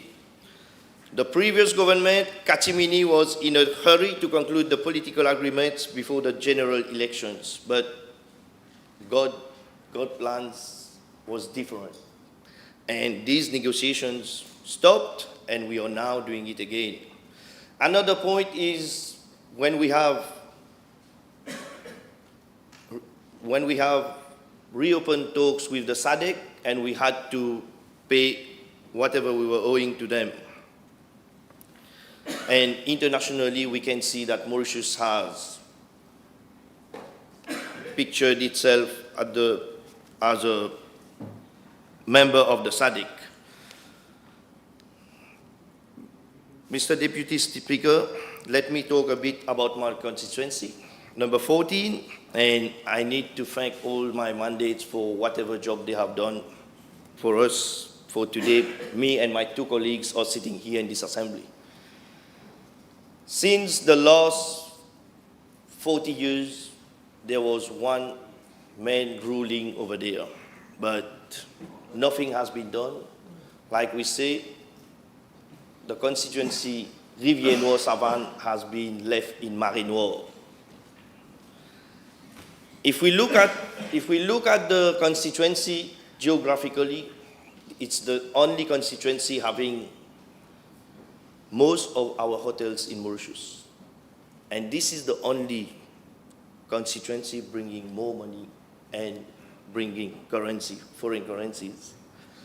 But last Monday, we had the Minister of Transport over there, but he never realized that there's only one way to go to Rivière Noire, there's only one road to go over there, and he never predicted that if ever something happens over there, the whole West is closed. And we, as a team, we are planning to open a substitute road which leads to the West, and if ever something happens, we are predicting that there's a different way to get out of the West. Since child, Mr. Deputy Speaker, everyone knows Black River is the driest district in Mauritius, but still nothing has been done for the last 42 years to deliver water, to store water, or even to work out something for the irrigation. Now I need to thank the Prime Minister when he was here during the year of 2005 till 2010 when he inaugurated the Maconde Bridge, which was a catastrophic place when there was accidents over there. Due to the time, I can't see you're looking at the time, but I will conclude, Mr. Deputy Speaker, by saying that many governments fail because of mismanagement, fraud, bribe, and corruption. Dishonest and corrupt people are at the head of important organizations, nepotism, drug trafficking, poor governance, red tapeism, money laundering, and many others. This government will set an example of good governance and transparency. If leaders and high officers are not liable to public scrutiny, accountability, and transparency, the future of the country will be dim. I wish to end my speech on a quote of Kofi Annan, ex-Secretary of the United Nations. I quote, "If corruption is a disease, the treatment is transparency," I unquote. Thank you, Mr. Deputy Speaker, and I think I'm in time. Thank you. Honourable Ramtuel.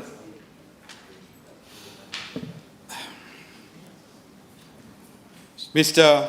Deputy Speaker, sir, it is with great determination and a clear vision that I stand before this August Assembly in the context of the government program 2025-2029, a bridge to the future. I rise and stand not driven by power or wealth, but driven by purpose. Allow me, Mr. the Deputy Speaker, sir, to congratulate you and Madam Speaker for being elected in your respective functions. I also seize this opportunity to congratulate all elected members of the Parliament, along with Honourable Babulal and Honourable Somtali. Our constituency number 10 stands strong with the three of us. And a big thank you to all my constituents of constituency number 10. Monsieur le Vice-président, on a détrôné un certain Zanana who was boasting about his 23,000 votes when our now Prime Minister came up with little less than that.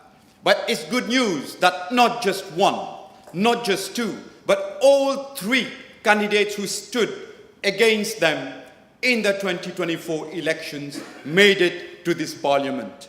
And this serves as a lesson to those people. My sincere congratulations also go to the Honourable Prime Minister Dr. Navin Ramgoolam and Honourable Paul Raymond Béranger, Deputy Prime Minister. Together, you represent the two key pillars of our modern, democratic resilient and digital Mauritius, which we are all looking forward to. And thank you for this opportunity, for which I am wholeheartedly grateful to you. And the biggest respect I can give to you is by doing my work with integrity, morality, and equity. Mr. the Deputy Speaker, sir, our nation today stands at the crossroad of digital transformation, and we are committed to making Mauritius an intelligent island, a nation where governance is not only efficient, but also inclusive, transparent, and citizen-centric. As the digital revolution is disrupting and reshaping economies across the world, Mauritius cannot afford to fall behind. And it is our duty to ensure that every citizen and business benefits from the seamless, secure, and efficient digital public services, so that we bring the required innovation to the economy, and so that we better the lives of the people who brought us to this august assembly. And this is why we are embarking on a 360-degree digital transformation program for government services.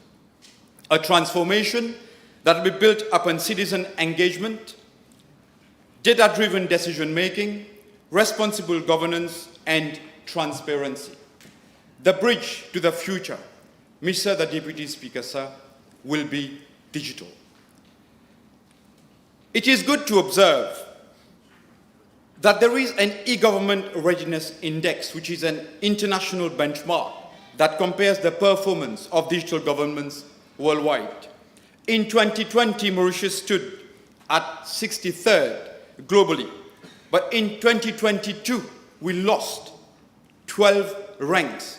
And this is a worrying decline, which was primarily due to our weak performance in terms of online services index. And the question that readily comes to the mind is whether our services are really online, but a few.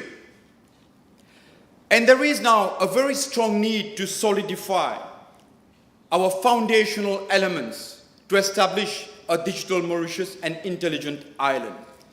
That need is very strong because it has been really shattered and shaken by the MSM government. We start with a committee room of 2019, in as much as they would claim that there was nothing wrong happening in there. The advantage that they drew was the immediacy of information. When you have information at your fingertip, there is a lot of actions that you can take to remedy a degrading situation. That was followed by the attempt to control social media by the ICTA in April 2021. And it was a failed attempt. And they didn't stop there. They went to Bejakote, and we all are aware about the sniffing gate. And the investigations that are ongoing will reveal what they really did out there. And they still didn't stop there. They went for the SIM card re-registration, which actually represented a sword of Damocles on the heads of Mauritians who hold SIM cards. They came up with a selfie, they came up with a middleware, they came up with a liveness test. Everything was good for them, and nothing was stopping them. The intentions were very questionable. No wonder more than 50% Mauritians refused to give in to that bad intention. And the cherry on the cake, really, in that case, was the phone tapping. You know, and this reminds us of what a boomerang does. And it really did have that actual effect. But in order to hide their ill intentions, they tried to use the curtain of AI. They tried to actually make people believe that it was all generated by AI. But they forgot that AI does not speak Creole. AI doesn't go to the markets, right? And to date, we are in a position where when we talk about AI, people tend to get a bit uncomfortable. And that actually tells us that there's a lot of work to be done in terms of sensitizing the whole nation around what AI does and what it cannot do, and what can be the good effects and the ill effects of AI. We've been subject to misinformation and disinformation. We've been subject to generative AI, seeing the videos that were generated by machines. And that definitely calls for some type of regulation so that we can have the right framework which will enable AI to develop, which will enable our businesses and our society to benefit from the revolution of AI. And there was also, and that was like, the height of it, the social media ban on November 1. The whole country woke up shocked on the 1st of November. Never ever did that happen in this country where social media was banned. Not just that, the internet speed was reduced. There was little consideration for people who depended on the internet to do their work, whether it was locally or connecting abroad. There was little consideration for Generation Z, our youth, for Generation Alpha, who were born with the internet being part of their lives. For most people here, Generation Y, the internet, the social media has been imposed upon us, and we learned to live with it. However, for Generation Z, Generation Alpha, they were born with it. And to them, it is almost a born right. And I'm personally of the opinion, Mr. Deputy Speaker, sir, that the data rights should or could be enshrined within the Constitution so that we ensure that our data rights are protected, so that never ever again, I repeat it, never ever again does our country find itself in a situation where it is taken in otage by any government. And it's our duty as a nation to ensure that we protect the forthcoming generations. And 2024 elections weren't about really elections. It was about generations. It was about ensuring that we set up the right framework, the right country, so that the country continues living, striving, and thriving for our generations. There are many cases of mismanagement. Let me just tell you one of them. There is an institution within my portfolio where there are more board members than employees. When we look at this situation, we ask ourselves, what were they doing out there? And this reminds us, Mr. Deputy Speaker, sir, we cannot put a crown on the head of a clown and expect him to be a king. That doesn't happen. And this is the situation that we have lived. There was a chatbot that was established, for Mauritian citizens, for AI applications in government. But few months after being deployed, and that cost us 10 million rupees of taxpayers' money, that chatbot was turned down because it wasn't giving the right responses. It took us 2 weeks. It took us 2 weeks to remedy that chatbot, and it is now working. So the intentions weren't right. The focus wasn't there. I think there was so much more intention, so much more energy and resources invested into taking selfies than actually doing something productive for the country. And the best one is the satellite. 29 million rupees paid for the satellite. And what did we get out of that? 15 satellite images. Almost 2 million rupees per satellite image. And that is how public money was being used. We have embarked, the Deputy Speaker, sir, on a very important exercise that will produce the ICT blueprint for the years to come. The objective is to digitally support the program, A Bridge to the Future. It will be based on principles of e-inclusion, e-democracy, fairness, and most importantly, the rule of law. And the key pillars there would be the government-to-government services. That is, how do we render digital the government internal interactions, government-to-citizen services, and government-to-business services. There was a time when Mauritius was very highly respected in the field of IT within the African region, but we have declined in that position as well. Today, there are other African countries that are doing better than us, and we have du pain sur la planche, and we are ready for it because we have the right intentions and we have commitment. So that blueprint, we started it in a very consultative approach, And for us, we are very well used to what we call as the PPP, the public-private partnership. But we are inclined towards adding a fourth P to it. That will be the people, the public-private people partnership. And that is why we have also opened the chatbot to receive input from the public at large with regards to the ICT blueprint. And the consultative process has taken us to meeting with different sectors of the economy. The tourism, the education, the finance, the insurance, the banks. So we have been consulting with all of those sectors of the industry to seek their input so that we can establish the right technological environment, the need for them to achieve the growth. There are so many companies within Mauritius who are delivering their services within Europe and within Africa. And we have not done justice to the potential that Africa presents to us. And we are very proud that the first trip that our Prime Minister, Dr. Navin Ramgoolam, effected was on the African land. That shows our commitment to Africa as well. We are also having the support of the Cabinet and all honourable members for the ICT blueprint. And one of the key elements there would be establishment of an AI policy that will drive accountability, it will mitigate bias, it will enhance fairness, it will be people-centered and innovation-friendly. It's good to note that there was one AI strategy developed in the year 2018. Out of around 39 recommendations, only one was executed. And that one recommendation was to establish the organization I just mentioned, the one which has more board members than employees. So it was actually not taken seriously. Mr. the Deputy Speaker, sir, beyond sectoral initiatives, Mauritius is also taking a holistic approach towards, as you mentioned, the AI governance. Therefore, a national AI policy is currently being developed to ensure that we embrace AI strategically, ethically, and in a responsible manner. This policy will define clear guidelines for AI deployment across key sectors, establish ethical AI principles, and ensure that AI is used to empower businesses, improve public services, and drive national productivity.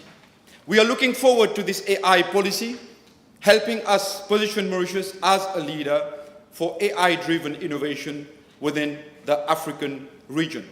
It will also promote collaboration between government, academia, and the private sector. The future, Mr. Deputy Speaker, sir, will be AI-driven, and our workforce must be AI-ready. We have to undo the wrongs of the MSM government in terms of how AI is perceived, and we have to replace that with the right perception of AI. This government is committed to fostering a digital-first mindset, where every citizen, every business, and every institution can harness AI to innovate, optimize processes, and drive a competitive advantage out of this. So, we also want to move our citizens from being in line to getting online. We are well aware of the facilities to effect online payment for what we call as vehicle declaration. We are also well aware of our ability to submit our tax returns online. If we look at the percentage of how many people are doing both these, using both these services online, there's a huge difference. And that huge difference lies in the fact that the systems have not been properly designed. And I am working with my colleague, Honourable Mohammed, on enhancing that system so that we can drive further utilization. We have also prepared the deployment of the mobile ID. And in the mobile ID, there will be no middleware, no selfie, no photographs. We are not fans of taking people's pictures. So we will actually be able to deploy it in the right manner within the respect of the privacy rights that the Constitution guarantees to people. We are also working towards having one government app with one password, and that will allow you to access the whole set of government services. And other key projects, Mr. Deputy Speaker, sir, will also look at revamping our legislations for IT. It would be important to note that the Electronic Transactions Act, which was based on the model law of Unicitro, was only enacted and no updates were done to it. There are so many Mauritians who effect online purchases, and very often, they are not provided with the products, they are not refunded in case there are problems. So we are looking at the possibility of establishing the right legal framework, which is based on the Unicitral model, so that all countries that are signatory to that model, there will be an agreement to protect people who are transacting online. It is also important to note that today, there are more than 50% of local companies that are not compliant to the provisions of the Data Protection Act 2017. Not later than yesterday, there was an incident that took place. There were a lot of photocopies of driving licenses that were dumped on the roads. And it contained a lot of private, personal, and personally identifiable information. And these types of practices reflect the fact that we are not conscious of the need to protect personal data. So the data protection culture within the country also needs to be enhanced across companies and the society at large. Mr. the Deputy Speaker, sir, to allow further innovation, the need for a reform in the licensing regime is pressing. The onset of everything over IP, smart cities, cloud services, and the operation of what we call as the Internet of Things has to be part of what we see on a daily basis. Therefore, the ICT Authority would be working on further programs to bring these types of innovations. And finally, Mr. the Deputy Speaker, sir, we plan to revamp what we call as the postcode. So the granularity of the postcode needs to be enhanced so that when we have autonomous drones across, the precision would be higher. Not just that, the post office has moved from being an envelope mover to becoming a parcel mover. And that calls for review. So that institution will be reviewed so that we are able to support all the digital transformation programs. And on this note, I'd like to thank you for the opportunity, Mr. the Deputy Speaker, sir. And together, we want to make Mauritius the Mauritius we knew. And we want to also work together with everybody in the House so that we can provide to the people of Mauritius the Mauritius they deserve. Thank you very much. Thank you, Minister. Honourable Gavin. Thank you, Mr. Deputy Speaker. Mr. Deputy Speaker, I stand before the August Assembly to say thank you to the people of Mauritius, to say thank you to all those patriots who believed in Alliance du Changement. And as you have witnessed, Mr. Deputy Speaker, your appointment being a seasoned lawyer and the appointment of Madam Speaker, also a seasoned lawyer, these are testimony of a new era in this temple of democracy. And I congratulate you and Madam Speaker for your election as Deputy Speaker and Speaker of the National Assembly. Mr. Deputy Speaker, we have witnessed, this is my second mandate, we have witnessed during the past 5 years, during my first mandate, where I made my maiden speech on the 3rd of February 2020, whereby I advocated for constitutional reforms. I said before this very August Assembly that we are at a crossroad, that Mauritius, we should move for major constitutional reforms, and that we should all join hands for this to happen. Unfortunately, it didn't happen.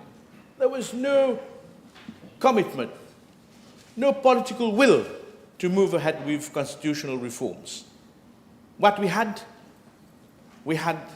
a sort of a decay with regards to how democracy was being treated. In this very August Assembly, Mr. Deputy Speaker, we had occasions where I was so flabbergasted as to my venue here as a lawyer being in this temple of democracy, to see how seasoned politicians, experienced parliamentarians, former Prime Minister, Honourable Béranger, Honourable Minister Bagwan, Honourable Erwin Boulel, Honourable Assia Vaden, Honourable Shakil Mohamed, and young parliamentarian, Honourable Joanna Béranger, how they were being treated, Mr. Deputy Speaker, sir, in this very August Assembly. And the cherry on the cake, Mr. Deputy Speaker, when we were standing just at the doorstep, when they were making a mockery of democracy, using the chair of the Speaker to seal a political alliance, the PMSD and the MSN. Today, the PMSD is in a political abyss. But what they did, this mockery to our democracy, using the chair of the Speaker to seal a political alliance, is just the tip of the iceberg as how corrupt, how they were governing with the politics of fear, and how the people of Mauritius were just waiting, as Honourable Minister Bagwan rightly said. People were waiting for them. They had to wear their helmet, but the people didn't let them wear the helmet. When they went to vote, they used the power of a pen. This made this 60-0 a very unique one, a very unique victory. Because very early in the morning, people were going out, people were voicing out, but people were showing their pen, the power of a pen, to combat this politics of fear. We all, in this very August Assembly, we witnessed it. We all, members of the opposition, we faced all sorts of caprices from the institutions that were not independent, be it the MRA, be it the Financial Crimes Commission or former ICAC, be it other bodies that were not independent. But we stood by the people of Mauritius, and together with my honourable friend, Honourable Junior Minister Véronique Legovin, Honourable Richard Duval, Xavier Duval, he betrayed us, he betrayed the alliance. We stood and we walked along, Honourable Paul Béranger, Honourable Dr. Navin Ramgoolam, now Prime Minister and Deputy Prime Minister. And we are proud that we have been part of this walk to safeguard our democracy. And this will go down in history as being on the right side of history. And democracy being at the very basis of our victory, Mr. Deputy Speaker, is the very backbone of this government program. And I'm so proud to have our Honourable Attorney General, a seasoned lawyer, a senior counsel, accepting the post of Attorney General. And this is a systemic change from what we have witnessed in the very past. Having an Attorney General who is the chief legal advisor of government, who is above party politics. And I salute him and the Honourable Prime Minister and the Cabinet of Ministers to have Honourable Gavin Glover as Attorney General. And this goes a long way to say how now we are moving ahead. We are forging to move ahead to have a vibrant economy, a vibrant democracy. Let us see how our diplomacy is moving. Honourable Minister Ramphul vividly portrayed the decay in our way diplomacy was being done in this very August Assembly in this country.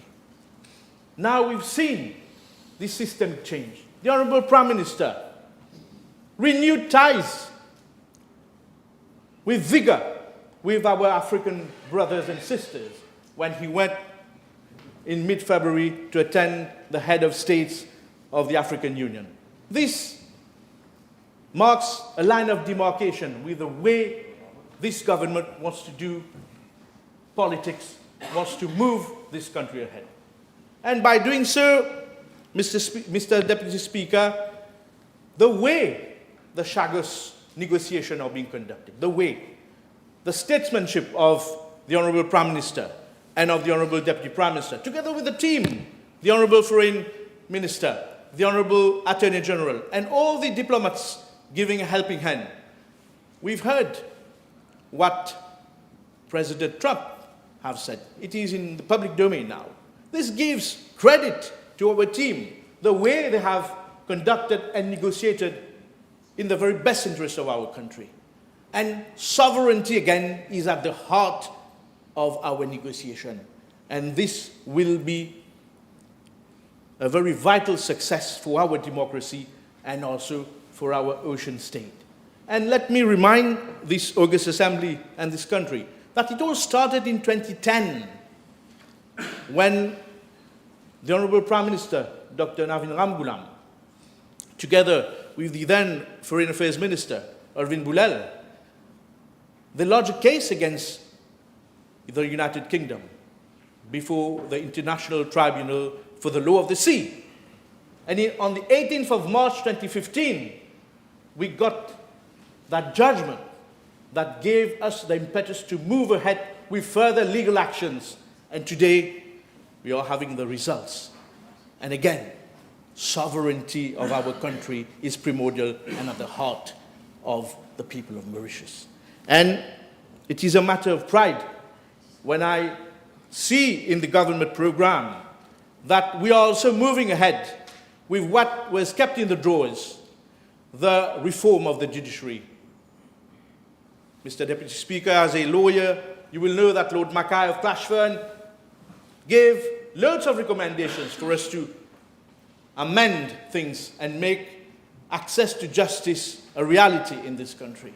And I'm glad to see that now we are moving with the establishment of a Court of Appeal, which is in our Constitution. Section 80 of our Constitution says that we need a Court of Appeal. But for the time being, in that 1968, for the time being, we will be celebrating about 57 years. For the time being, it has been kept with the judges of the Supreme Court. It's time to move on.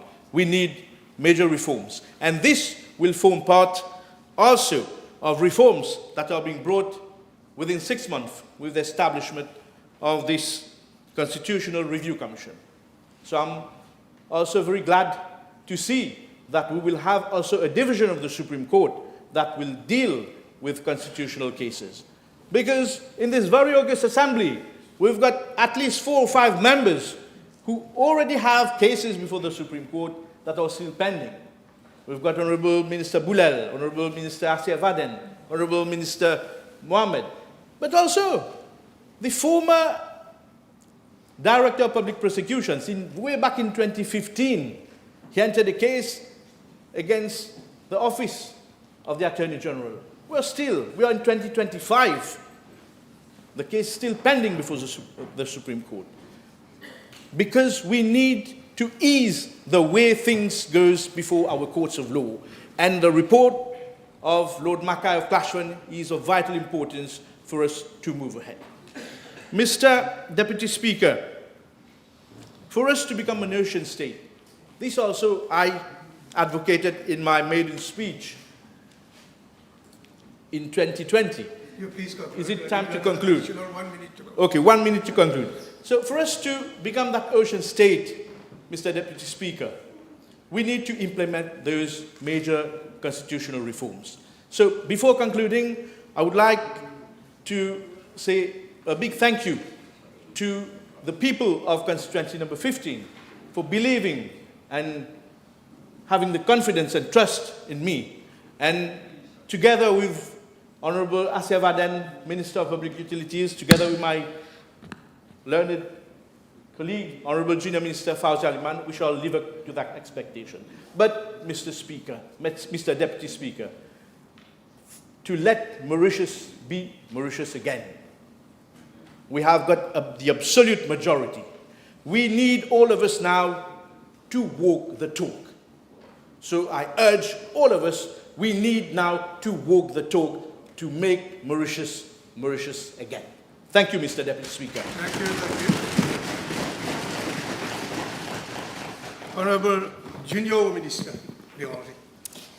Monsieur le Vice-président, je dois commencer, moi aussi, par vous dire ma joie de pouvoir m'exprimer devant vous ici aujourd'hui. C'est une joie d'abord de pouvoir commenter le programme gouvernemental lu par le Président de la République, qui est définitivement un agenda de progrès, mais aussi et surtout de pouvoir le faire sans être interrompu toutes les 10 minutes par un speaker dictateur ou harcelé par une majorité cherchant systématiquement à déshumaniser l'opposition. Une bouffée d'air frais pour notre Parlement, donc, et à travers ce programme gouvernemental, un vent de liberté sur notre pays après 10 ans d'un gouvernement manipulateur, autoritaire et diviseur. Nous avons le devoir d'apprendre des erreurs passées, même quand elles ne sont pas les nôtres. Et nous sommes là pour les corriger, pour assurer un meilleur avenir à l'île Maurice. S'il y a un mérite, si on peut dire ainsi, que l'on doit reconnaître à l'Ancien Régime, c'est bien celui d'avoir mis en lumière les failles de nos lois. Eux s'en sont servis pour bafouer notre démocratie, pour opprimer nos concitoyens. Nous allons y remédier pour nous assurer que plus jamais un gouvernement ne puisse détourner l'esprit démocratique de notre République. Le fait que nos concitoyens aient été privés de leur droit de vote aux élections municipales depuis 10 ans en est un exemple frappant. L'histoire nous apprend qu'aucun droit n'est définitivement acquis, aucune liberté à l'abri d'abus. Mais l'obscurité ne pourra triompher aussi longtemps qu'il y aura des Mauriciens et des Mauriciennes qui aiment sincèrement leur pays. Aussi longtemps que la gauche, sous toutes ses formes, sera debout dans cette Assemblée. Aussi longtemps que le MMM sera là, avec ses alliés, fidèles à ses valeurs. Autrefois, nous avons renforcé notre démocratie en rendant obligatoires les élections législatives tous les 5 ans. Aujourd'hui, nous devons le faire pour les élections municipales. Autrefois, nous avons posé les bases d'une démocratie, d'un pays affranchi des carcans ethniques. Aujourd'hui, nous devons poursuivre la consolidation, la construction de notre nation mauricienne, fière de son histoire commune, de sa langue créole et de sa culture métissée. Pendant trop longtemps, le changement de paradigme en politique est resté un idéal. Aujourd'hui, nous avons les moyens de le concrétiser. Face aux grands défis de notre siècle, à la grande crise de notre siècle, le changement climatique, nous nous engageons à instaurer le droit de la nature dans notre Constitution et les droits écologiques comme des droits fondamentaux de chaque citoyen. La soutenabilité ne sera plus une considération secondaire, mais le socle des politiques publiques. À travers cet amendement constitutionnel historique, nous redéfinirons notre rapport à l'environnement. Il n'est ni un simple cadre à aménager, ni une ressource à exploiter. Il est un tout dont l'humanité fait pleinement partie. Et l'Ancien Régime a toujours refusé de reconnaître cette interdépendance, détruisant ainsi non seulement notre démocratie, mais aussi notre environnement. J'ai maintes fois interpellé l'ancien ministre de l'Environnement sur les attaques répétées contre notre patrimoine naturel. Le projet Legion Hill, qui a défiguré la montagne de la Tourelle et créé un précédent. Les rénovations sur les routes B103 et B104 à Chamarel, faites sans études environnementales, détruisant une des rares forêts endémiques qui nous restaient et qui abritent des cresserelles. Le métro express, dont l'IAIE est resté caché et qui a aggravé les inondations. Les constructions sur les zones humides de Belle-Homme, à Baie-du-Tombeau, la liste est longue. Combien de fois avions-nous demandé à ce que la voix des ONG, de la société civile, des experts soit entendue? Combien de fois a-t-il préféré sacrifier la vie pour les profits? Nous réparerons ce qui peut l'être, mais surtout nous assurerons la protection de nos meilleurs alliés face au changement climatique. Toutes nos réformes seront menées avec une consultation élargie où la société civile jouera un rôle décisif de partenaire. Nous amenderons aussi l'Environment Act 2024 pour enlever les incohérences et combler les failles. Pourquoi, par exemple, les projets de moins de 50 unités sur le littoral échappent-ils aux études d'impact environnemental?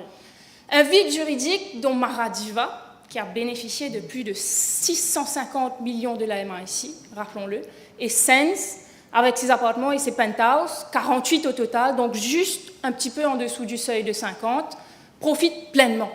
Ils sont nombreux à profiter et abuser de ce vide juridique. Nous mettrons fin à ces abus et redonneront tout leur sens au IAE, Environmental Impact Assessment, et SEA, Strategic Environment Assessment.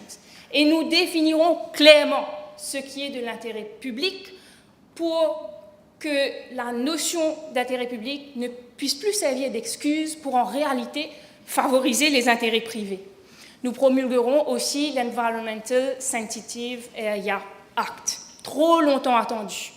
Le rapport IFC 2009 dit que 90% de nos zones écologiquement sensibles ont déjà été détruites alors qu'elles sont essentielles face à la crise climatique. Au lieu d'agir, l'ancien gouvernement a créé un énième comité sans pouvoir.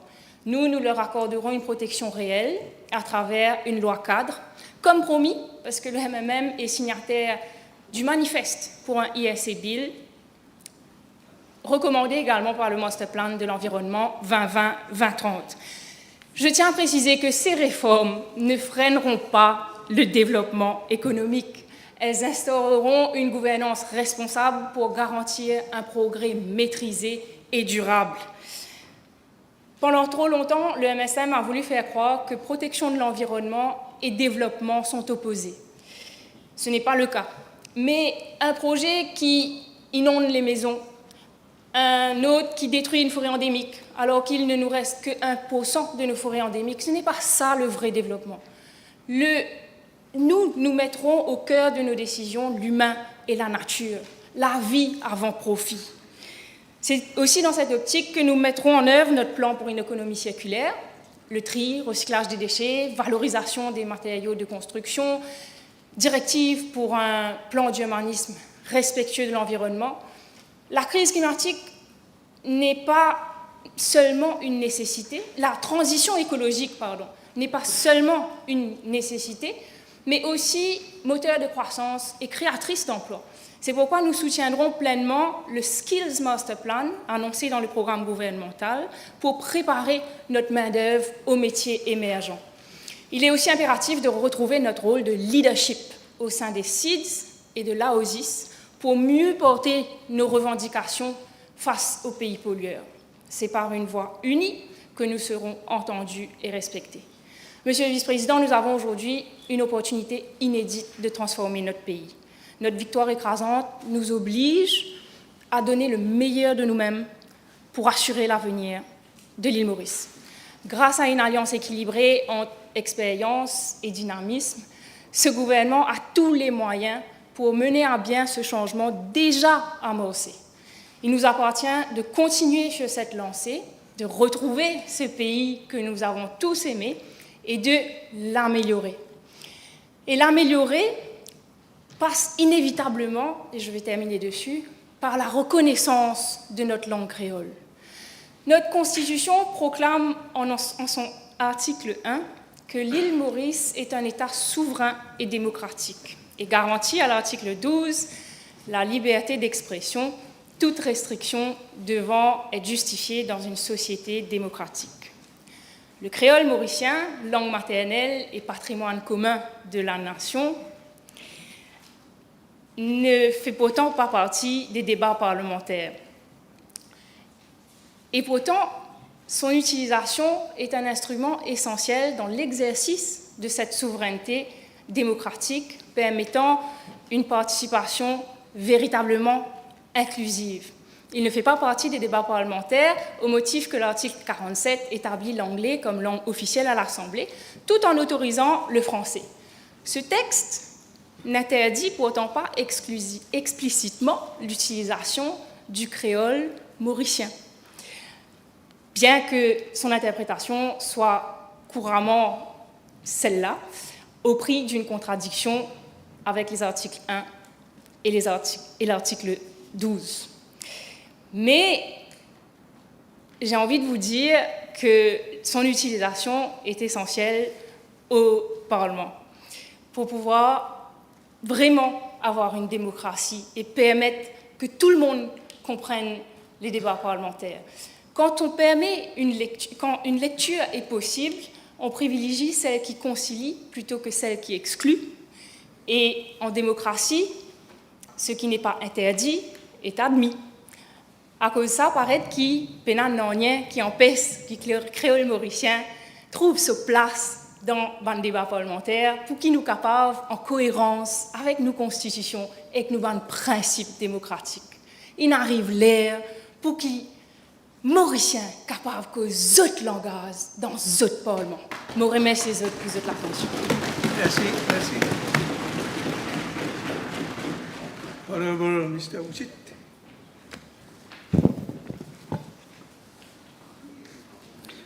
Mr.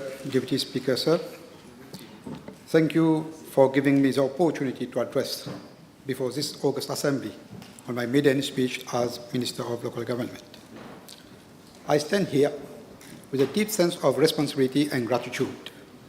I warmly congratulate Madam Speaker and you, the Deputy Speaker, and I extend my heartfelt thanks to our Prime Minister, Dr. the Honourable Maiden, without forgetting the people of my constituency number 5 for their trust placed upon me. I also want to express my warm congratulations to DPM, Honourable Paul Béranger, and all the Honourable Members for the National Assembly, especially to the newly elected representative for the first time. Deputy Speaker, sir, this significant victory of the l'Alliance du Changement on November 10, 2024, clearly showed that our citizens desire a fresh direction in governance. They chose a government that will listen, understand, and act on their behalf. This vision is deeply rooted in the principle promoting democracy and restoring good governance, as outlined in our government program 2025-2029, A Bridge to the Future. Deputy Speaker, sir, when I assumed office, our nation was facing serious economic recession caused by clear mismanagement by the previous government. Our financial state was so worsened that Moody's downgraded our credit rating to Baa3, a clear warning that we were on the verge of a crisis. Due to this mismanagement, today our country is facing so many serious problems. Our economy is weak, our roads are unsafe and have alarming high fatality rate. Our healthcare system lacks resources. 24 hours water supply are unreliable, and the energy sector is close to collapse. Every day, prices are rising, and the living costs are becoming a burden. Small business owners, entrepreneurs, farmers, fishermen, the self-employed, and professionals who provide us with essential services also lost their trust because their hard-earned wealth is being wasted through corruption and or nepotism. On top of that, we are losing our brightest minds and skilled professionals to foreign countries, and our key institutions are suffering from a loss of trust and integrity. All these issues show the urgent need for comprehensive reform at all levels by the actual government. At the same time, we need to support all the citizens, including those struggling with drug addiction. Deputy Speaker, sir, our government has acted decisively on several fronts. The arrest of the former Prime Minister, Pravin Jagannath, along with other individuals, shows our commitment to accountability.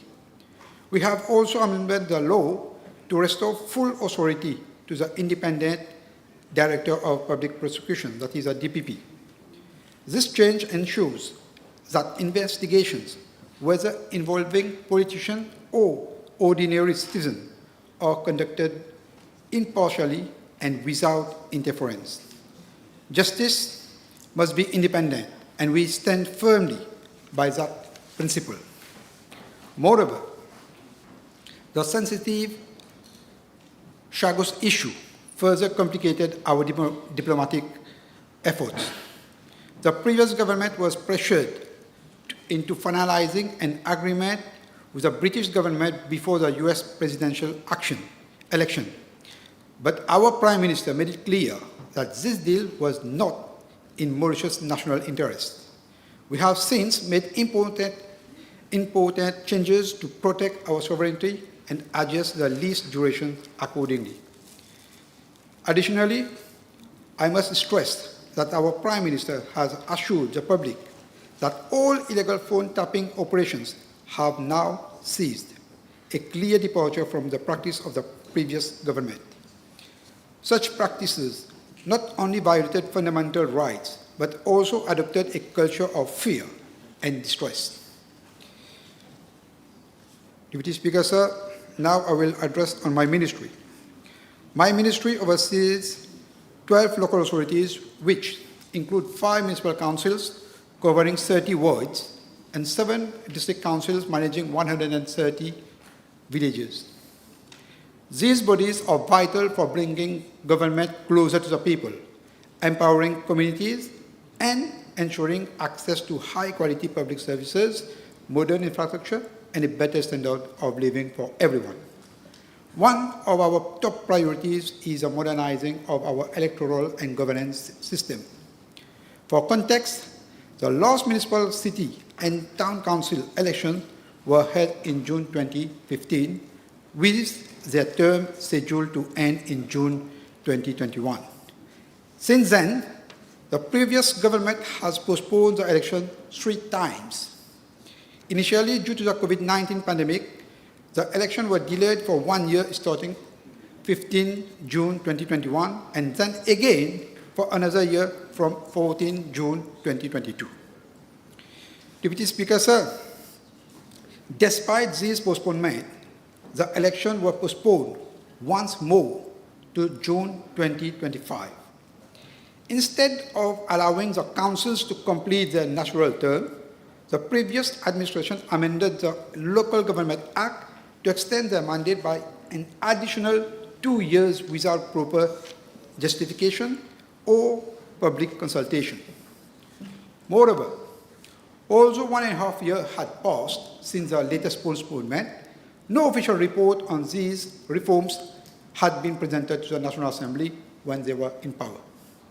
Our government is committed to upholding democracy and ensuring that the municipal council are held in May 2025. Deputy Speaker, sir, parallel, we have established an interministerial committee and a technical committee tasked with reviewing the Local Government Act and its regulation. We have also invited public feedbacks, their views and comments on these reforms by March 31st, 2025. Our decentralization policy is our main plans. We will grant local authorities more autonomy and improve their financial management through new legislation that clearly sets the framework for budgeting, revenue generation, and fiscal accountability. A new fair grant-in-aid formula will be developed to ensure that funds are allocated equally among all local authorities, ending the favorism seen in the past. We are also introducing measures to increase local revenue while keeping spending under strict control. In our drive to modernize, we are digitizing the operation of local authorities. By automating business processes and moving to a paperless system, we aim to enhance transparency and efficiency. This includes the implementation of web-based accounting, finance, human resources, and payroll systems.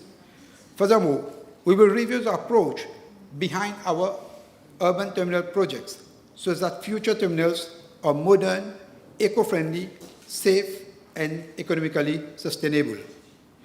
Deputy Speaker, sir, We are also addressing everyday challenges faced by our communities. We have visited many markets and fairs and found that several operate under unsafe conditions. The recent fire at Portrush Central Market, where the proper fire certificate was not obtained, exposed serious regulatory failures. In response, we have instructed the municipal of Portrush to enforce strict fire safety rules. Many markets, including the newly built in Maiden, suffer from poor ventilation, inadequate lighting, substandard sanitation, and improper drainage system. These issues pose serious health risks and must be resolved immediately. For too long, our citizens have not had safe, clean, and well-equipped shopping space. Deputy Speaker, sir, our commitment extends to neglected communities' space as well. Cemeteries and incineration grounds have been ignored for far too long. We will improve these areas by creating green spaces and proper shelters that honor the dignity of those who have passed away. Incinerators also will be repaired as soon as possible.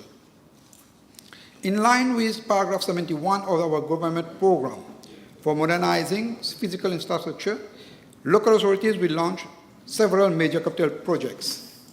These include the renovation of the Plaza Theatre at Rosehill, the construction of multipurpose complex at Suriname, Cartier, Shell, and at Rosebois, and the building of new market fair in Maybur, Bamboo, Kerpip, and Bonacay. Additionally, we will upgrade sport facilities with projects such as multipurpose sport complex, gymnasium at Stanley, Rosehill, as well as facilities at Saint Felix and Petit Julie. Deputy Speaker, in addition, the following measures at local level in line with the government modernization program will be undertaken. Installation of children play equipment. New modern children play equipment will be installed in playgrounds to encourage children to have access to safe and engaging recreational space.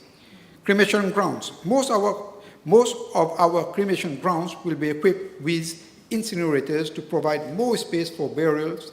We will restore to compulsory land acquisition where possible. Street lighting. All sodium vapor lamps will be replaced by more efficient LED and solar lamps with appropriate intensity of light. Nurseries. All local authorities will be encouraged to set up their own nurseries, plant nurseries, in line with our vision for embellishing our towns and villages and for a greener Mauritius. Deputy Speaker, sir, addressing environmental concerns is another priority. In 2019, the former Minister of Environment, Calvi Ramano, visited Reunion Island to introduce waste segregation in Mauritius. But till today, nothing has been done in this direction.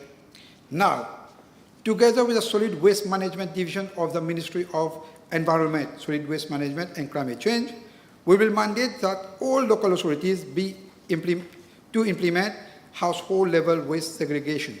We will also build new public toilets where needed and renovate or replace existing ones. Severe penalties will be imposed on owners of bare lands and for illegal dumpings.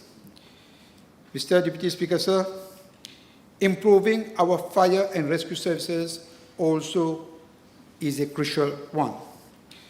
When I assumed office, 33 out of 54 fire trucks were out of service due to poor maintenance and insufficient investment by the previous government. In just a few weeks, we have restored 6 of these vehicles, clearly demonstrating our determination.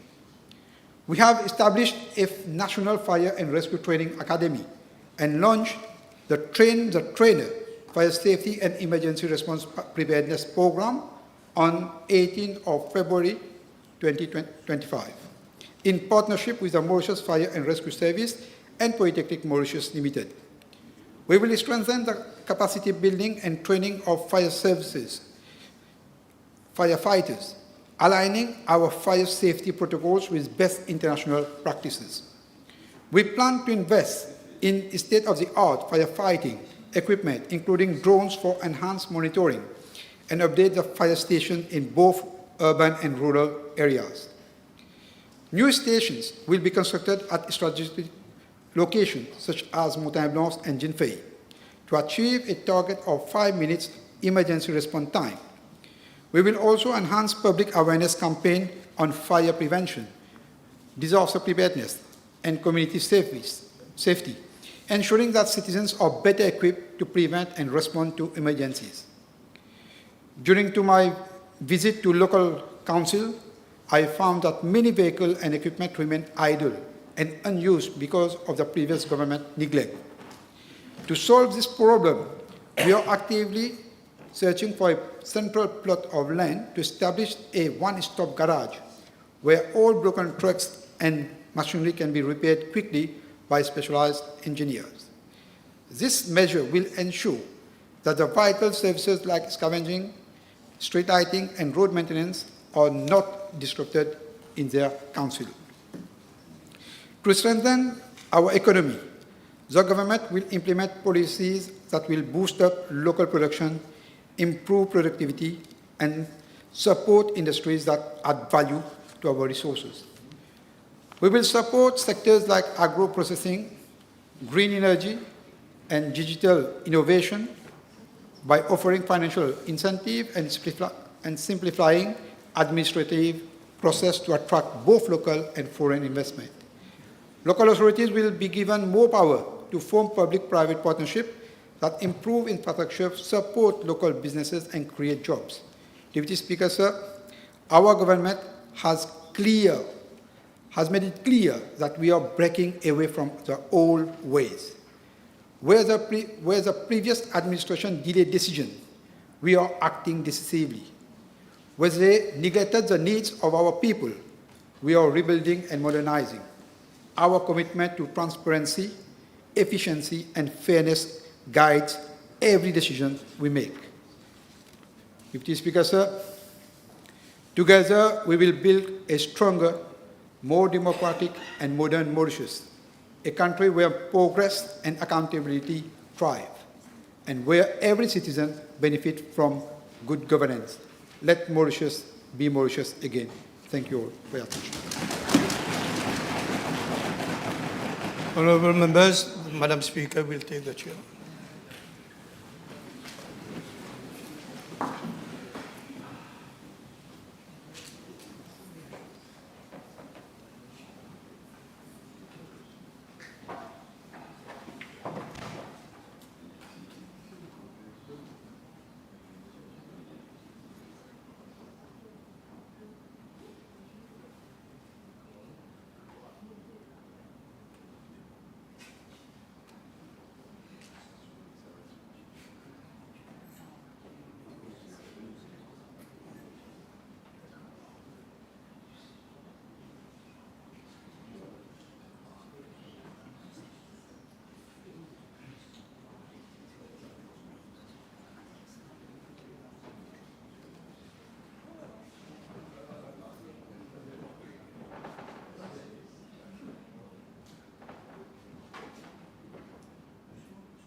Seated.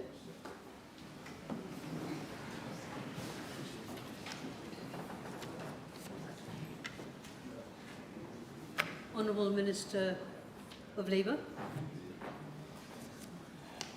Madame la Présidente, le programme d'action du gouvernement est une feuille de route ambitieuse mais réaliste, visant à créer une nouvelle île Maurice plus juste, plus démocratique, plus écologique, plus prospère. À travers ce programme, le gouvernement entend répondre aux aspirations exprimées par le peuple mauricien lors des élections de novembre dernier. Et c'est sans surprise que le plan d'action fait la part belle aux mesures pour redresser et relancer l'économie. Des mesures visant à transformer notre pays en une économie diversifiée, résiliente et équitable. Des mesures pour créer de l'emploi, stimuler la croissance économique durable et améliorer la résilience économique face aux chocs externes. Madame la Présidente, en décembre dernier, le Premier ministre présentait le State of the Economy, une situation économique désastreuse. Tous les indicateurs économiques étaient au rouge. La dette publique, qui était à 238 milliards en 2014, est aujourd'hui à 560 milliards de roupies, le double, plus de 83% du PIB, alors que les normes internationales prudentes requièrent un taux de 60% ou moins. L'inflation cumulée a dépassé 25%. Notre balance commerciale et notre balance de paiement est nettement déficitaire. Notre déficit budgétaire s'est considérablement aggravé. Les institutions de notation internationale, rating agencies, comme Moody's, nous ont à l'œil, et Moody's, en passant, nous a déjà dégradé dans le niveau de l'output de stable à négatif. Mais malgré cela, Madame la Présidente, malgré cette situation économique désastreuse, le gouvernement n'a pas oublié le petit peuple. Et à peine un mois après notre élection, cette Assemblée votait le paiement d'un 14 mois de bonus à tous les employés touchant moins de 50 000 roupies, à tous les senior citizens, tous les orphelins, tous les veuves, tous les bénéficiaires d'aides sociaux. Nous avons augmenté la pension à 1 000 roupies en plus à partir de janvier. Nous avons donné une compensation salariale de 610 roupies. Nous avons baissé l'essence et le diesel. Et comme le ministre du Commerce vient de nous l'annoncer, depuis la semaine dernière, on est en train de réglementer la marge de profit que les importateurs peuvent faire sur la vente des produits frigorifiés, des légumes frigorifiés et les légumes en boîte. Cela va se traduire en une baisse entre 10 à 30% suite aux prochaines cargaisons. Et Madame la Présidente, ce gouvernement va continuer à travailler pour combattre encore plus la cherté de la vie. Madame la Présidente, ce que notre programme gouvernemental présente est un changement radical, une rupture radicale avec la façon dont l'économie a été gérée lors des 10 dernières années. Et comme précisé dans le discours programme à la page 10, Government will move away from the mainly consumption-driven economic growth model to one that is investment-driven. L'économie basée sur la consommation ne marche pas à Maurice parce qu'on l'a dit et on l'a répété. On importe trop, on ne produit pas suffisamment. Donc, quand on injecte de l'argent dans l'économie, la consommation est utilisée pour importer plus de produits. Et quand on importe plus de produits, il y a une pression sur la roupie se déprécie, les prix augmentent et finalement, le petit peuple se retrouve avec plus d'argent, mais moins d'approvisionnement, moins d'aliments dans son caddie. Oui, c'est vrai qu'il faudra réduire la dette publique, il faudra avoir une discipline fiscale, il faudra réduire le gaspillage, contrôler nos dépenses.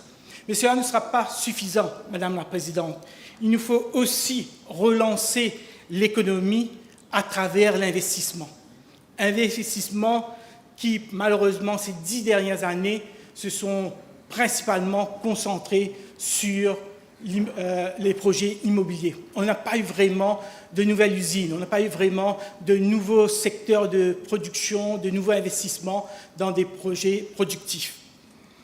Donc, la stratégie énoncée dans le plan d'action, Madame la Présidente, c'est essentiellement de consolider les secteurs traditionnels et développer d'autres secteurs porteurs. Le ministre de l'Agro-Industrie nous a parlé longuement comment il compte assurer la sécurité alimentaire du pays. Et là, il faut une politique cohérente, Madame la Présidente. On ne peut pas en même temps venir dire qu'on va mettre plus de terre à la disposition des planteurs pour cultiver plus de potagers, plus de vergers, et en même temps passer une loi pour encourager les propriétaires terriens de faire un développement immobilier pour vendre ce même terrain et les appartements aux étrangers. C'est clair qu'un propriétaire de terrain, au lieu de cultiver des légumes, ils vont préférer développer un projet immobilier et les vendre aux étrangers.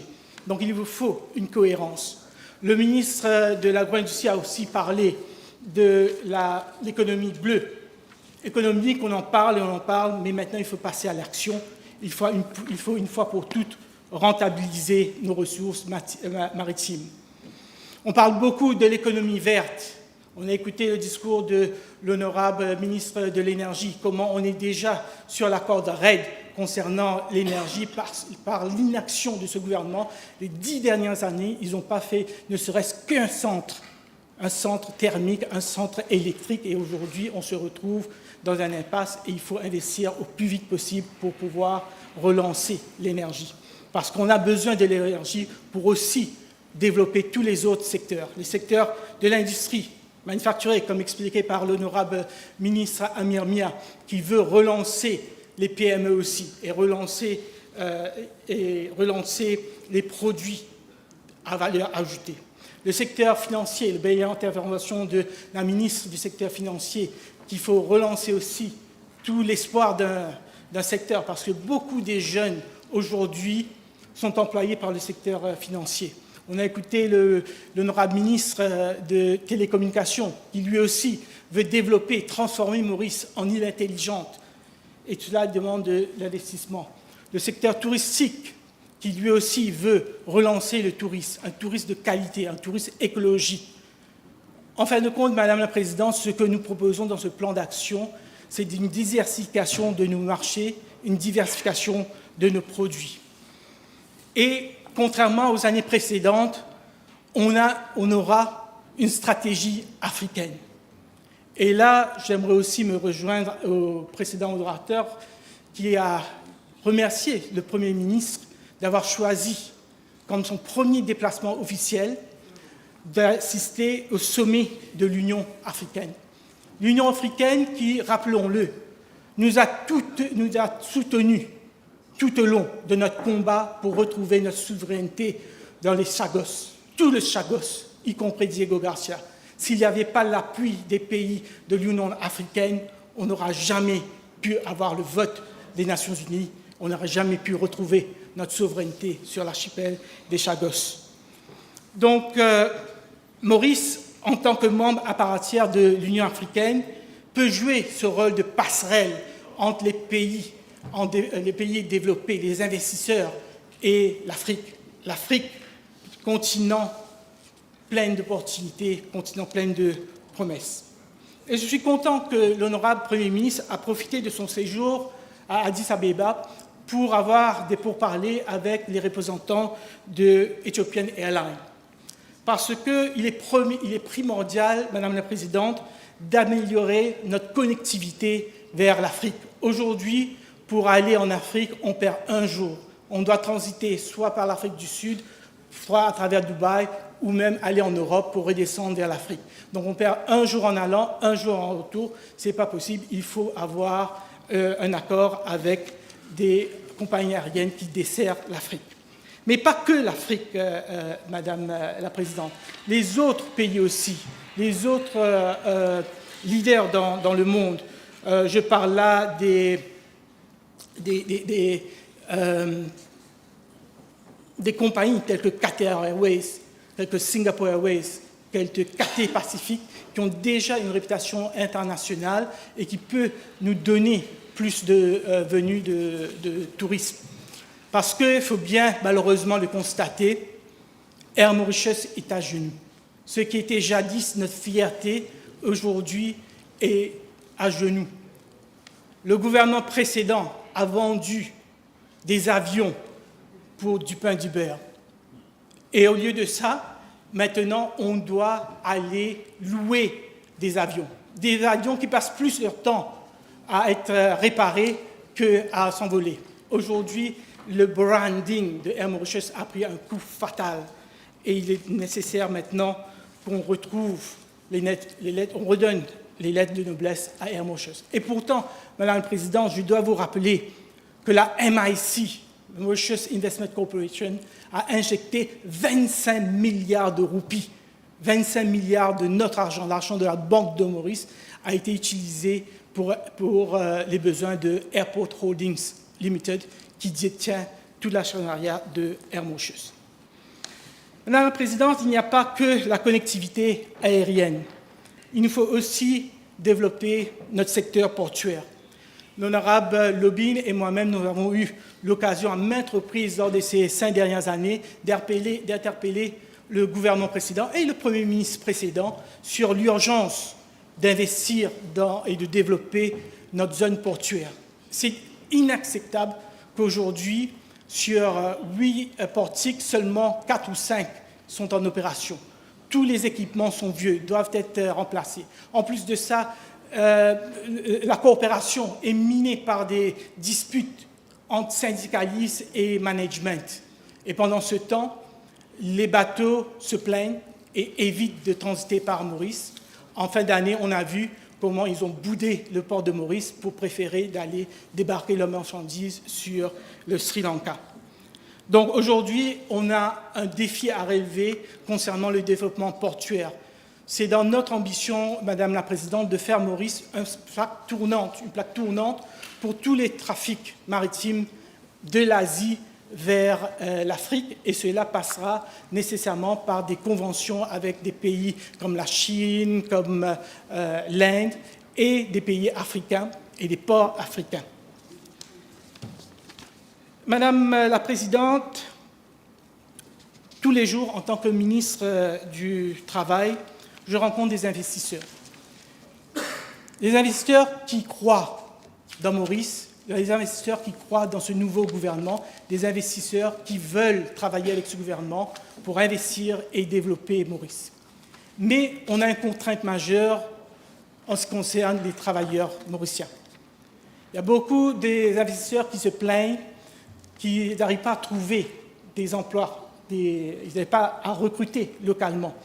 Et certains Mauriciens qui recrutent ne veulent pas travailler les week-ends, ils ne veulent pas faire du overtime, ils ne veulent pas travailler à des heures nocturnes. Donc, recruter les travailleurs étrangers est une nécessité. Et je dois dire qu'aujourd'hui, avec 48 000 étrangers, qui représentent seulement 8% de la force du labour force à Maurice, on a encore une large marge de manœuvre concernant le recrutement des travailleurs étrangers.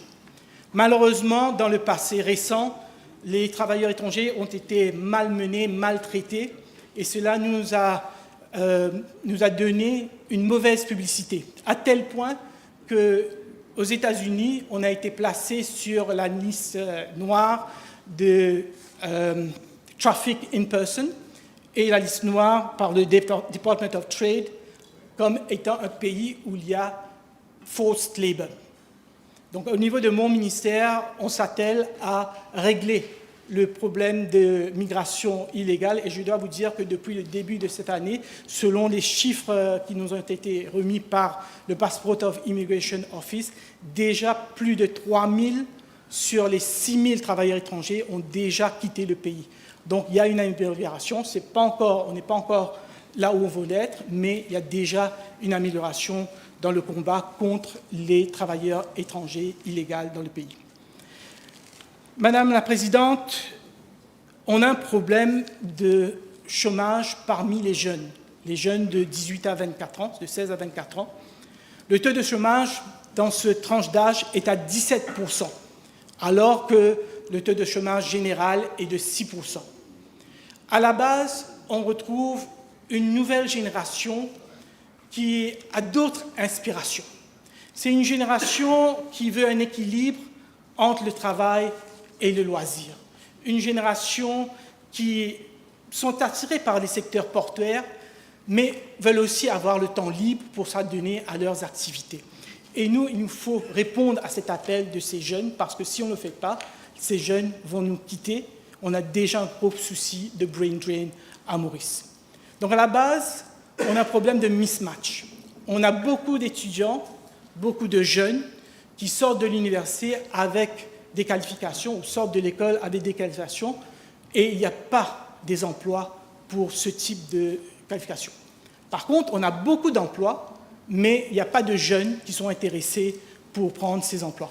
Donc, mon ministère travaille avec le ministère de l'Éducation et Ressources humaines pour développer des trainings, skilling, mais aussi reskilling, parce que c'est quelque chose qui est permanent, pour pouvoir améliorer l'embauche de ces jeunes.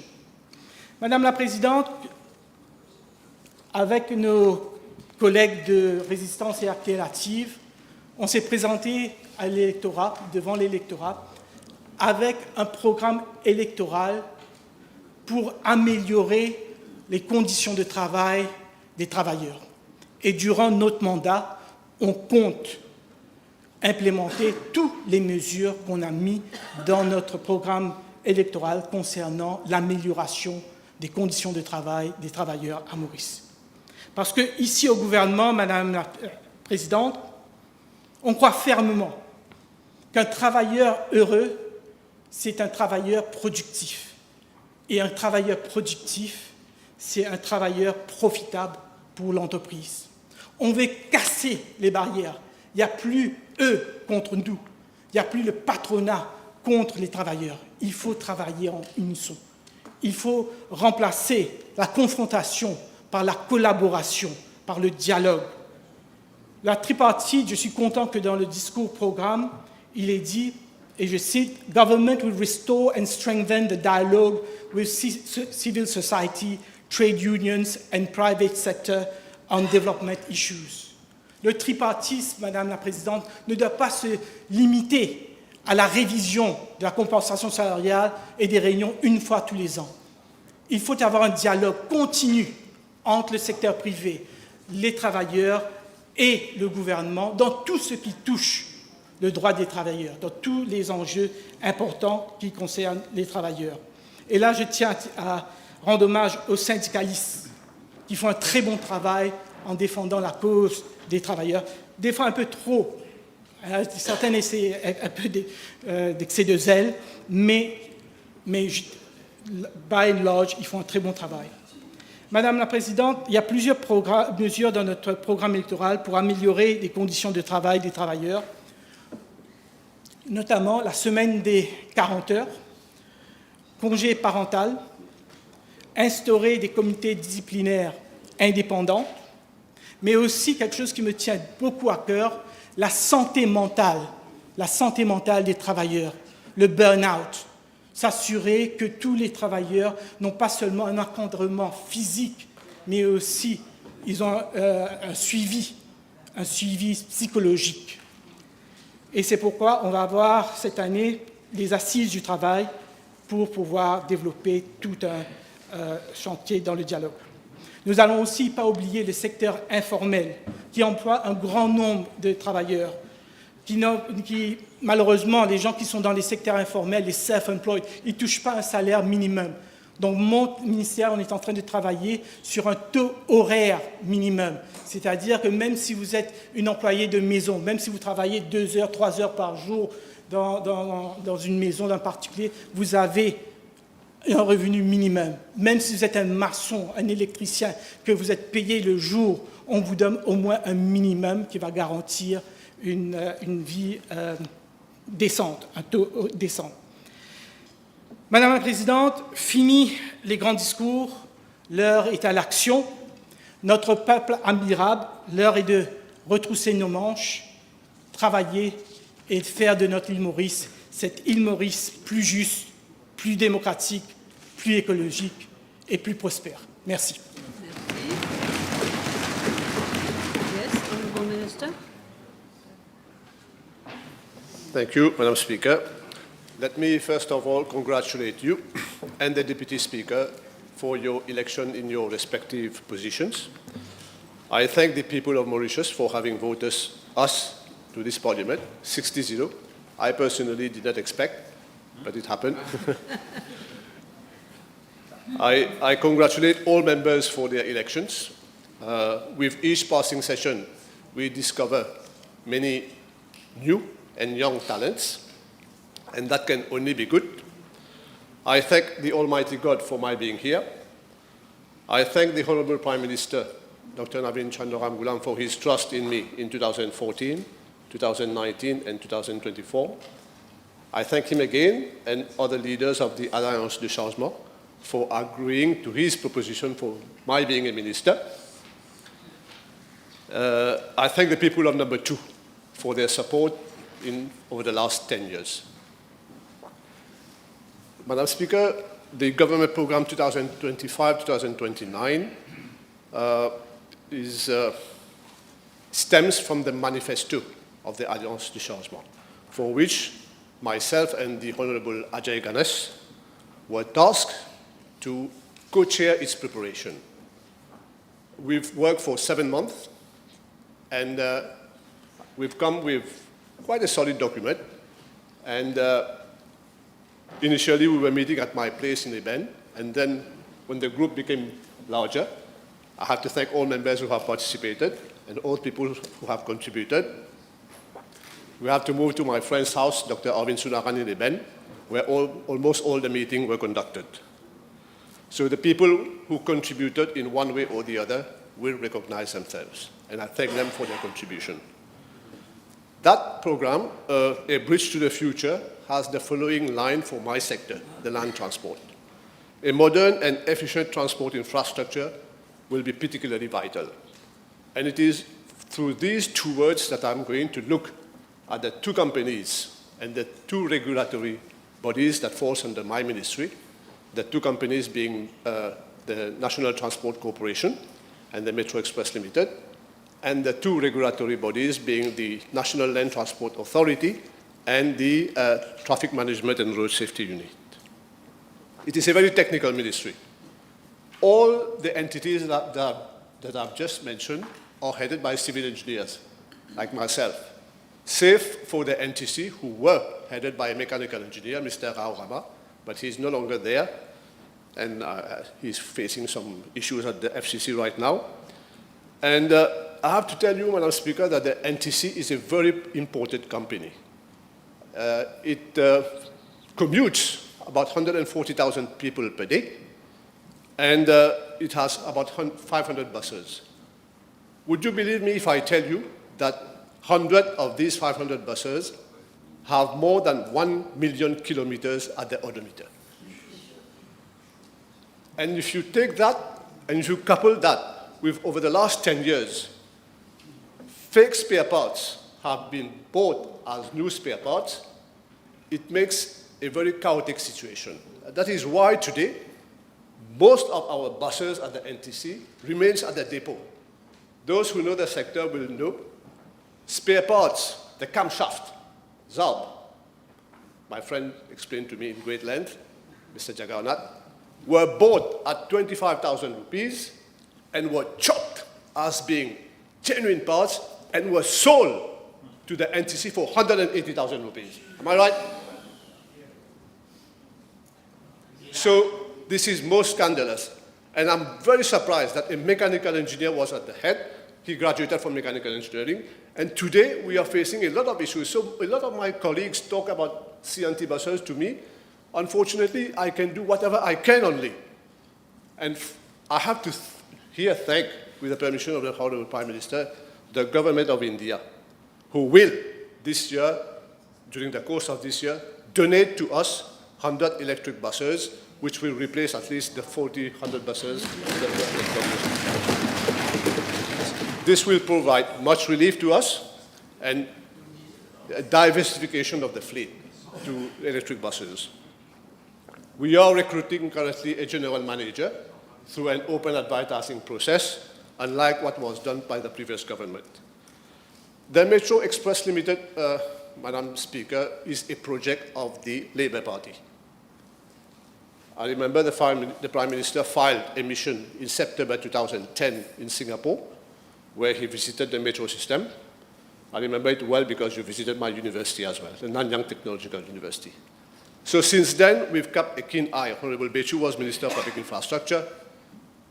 In the Mauritius National Policy, Strategy and Action Plan, it is listed that the mass transit system is a mean of sustainable public transport. But then when came election of 2014, it became a slogan of the Alliance Lépée. They said, Metro, no. Flyovers, yes, ça, nous rejettons. Les ça, nous rejettons. Metro out. 2024 said yes. So they shelved the project. I questioned the incoming minister in 2014 twice, Mr. Nando Buddha. First time, almost immediately after the election, on 24 February 2015, in PQ B84. Those who are interested can go and read that question, parliamentary question. Following persistent questioning, he maintained that the project will be shelved. Not convinced about this reply, because I believed in the project, I asked him another question 1.5 years later, on 17 May 2016, in PQ B425. And then he stood up and said, following financial facilities that is being provided by the government of India, and supposedly in line with the road decongestion program, the project will be reconsidered. So persistent questioning to them saw the project being moved from the status of being shelved to being reconsidered. So here again, we have to thank the government of India for having given us financial assistance and, of course, technical know-how. And we have a modern infrastructure today, I have to admit it. But it is the management that has a problem. I've always said, Métro, je suis d'accord sur le fond, mais pas sur la forme. The former CEO, Mr. Dasmutana, he left the job in the country in 2024. I'm told that he's an expert in risk assessment. He assessed the risk well, that he should, that he should live in the nick of time. But there are basic risks that he did not assess. Let me give 3 of them. Let me list down 3 of them. The first one is by moving the metro line from overhead to ground level. We have had 2 kinds of problems, 2 of the 3. The first one is flooding. The flooding in Saint-Jean is due to the metro. This is undeniable. Same goes for Cité-Rissieux. And the cemetery as well. And the Place d'Armes in Port-Louis. Undeniable. It is a fact and it is undeniable. Those who have watched the metro leaks will know what I'm talking about. The traffic jam in Vakwa, the Honourable Gavin Glover always talked to me about traffic jam in Vakwa, is because the acceleration range from Vakwa leading to Phoenix is too short. It's only 60 meters instead of 300 meters. Why? Because of the metro line. So the cars do not have enough space, distance for them to accelerate to the cruising speed on the motorway. It's as simple as that. And the poor design system of the Metro Express. In which country have anyone seen someone goes into a metro station and there in front of the door of the metro station, he decides whether he wants to pay or not? Only in Mauritius. So, and not me, it is the staff that they've been employing themselves who tells me that 4,000 to 5,000 people do not pay their ticket. Massive fare evasion. And when I took office, I said this has to stop. Because we have a modern infrastructure, we cannot allow people not to pay.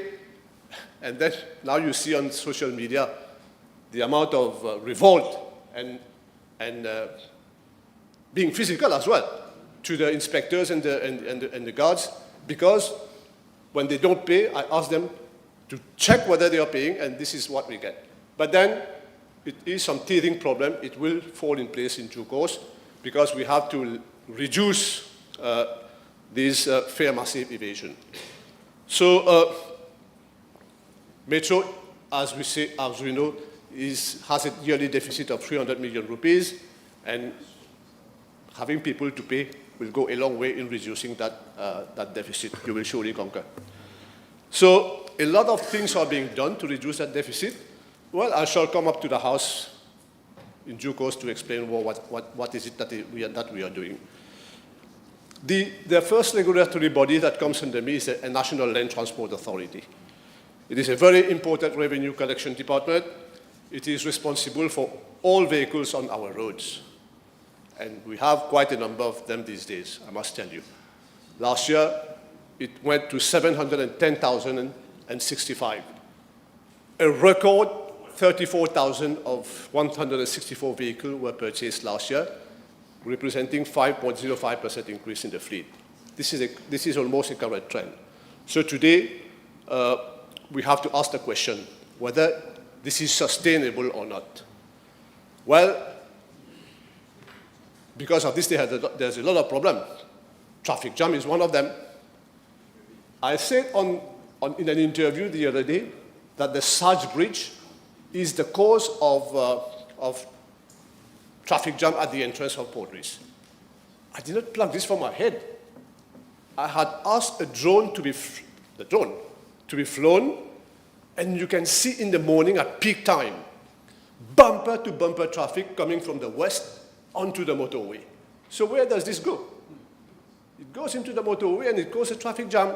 It may be a good facility for the people living in the West Coast, but a man has to say what a man has to say. It causes traffic jam at the entrance of Port Louis. A woman as well, Madam. I saw your reaction. We have to say what we have to say.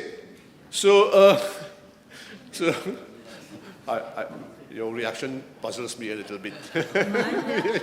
It's okay.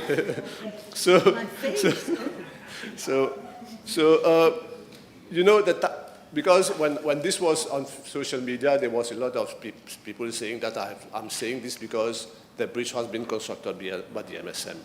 But it is a fact, and it is undeniable. So an LTA is also responsible for taxis, public service vehicle, road service licenses, carriers licenses, contract car licenses, and we see very long queues. And now there are two things that we are doing, is decentralization. And my colleague, the Honourable Wuchit, we effected a site visit at the Victoria Urban Terminal on the second floor, where the Municipal City Council of Portis is not able to pay the dues to the terminal because most of the street vendors have vacated that space. We will be moving the NLTA there, maybe. I hope everything goes on well. And we are going for big-time computerization because without this, my friend, the Honourable Ramtuhal knows what I'm talking about. NLTA desperately needs computerization because of the amount of services that it offers. There are 3 fitness centers, and NLTA is responsible for the payment of some 2.5 billion rupees of subsidies and allowances to bus companies. And I have mentioned it before in reply to a question from the Honourable Ramdas, that there is big-time abuse in the system, and we are going for the fleet management system in order to make sure that the 2,000 buses island-wide who are responsible to commute some 465,000 passengers daily, they work for their money, they give the service, but then, like I said also in Parliament, there are challenges being faced by the sector, and I said it the other day, drivers, not for the NTC, but for other bus companies, there are a lot of people to recruit drivers. And my friend, Mr. Resautim, and we discussed it also, we need to have to resort to perhaps foreign workers more and more for driving purposes. And I have to tell them, because there has been a lot of question, we are working on the 14-month bonus for the big companies as well. The Traffic Management and Road Safety Unit is responsible for traffic management and road safety. Thank you. The Prime Minister chaired the task force for Mahashivratri. Taking the lead from what he said, we amended the law, the Road Traffic Act, which falls under my ministry, to limit the size of object structures during procession for the Kanwal, for the Gund, and for the Radon, Chariot Radon. And I had even had sketches drawn in order to facilitate devotees. There might have been some teething problem this year, but I'm sure next year it will be even smoother. But fortunately, no casualties this year when we compare to what we have the last previous 2 years. So the reckless driver from Dépinay is an isolated case. Je sympathise avec les victimes de la famille. The Prime Minister has mentioned about vehicle impoundment for those consuming alcohol and drug, and even having drugs in the cars. I think this is a good proposition. It will align Mauritius with best international practices, and it will significantly improve road safety going forward. Of course, they will entail revisiting the Road Traffic Act, and we will do it. I have to say that half of the 710,000 vehicles that I've mentioned earlier are motorcycles. And you know, in France, I met the Minister of Land Transport of France last week in Marrakesh. He tells me that 1 in 5 deaths on the roads there is a young who is under the influence of drug.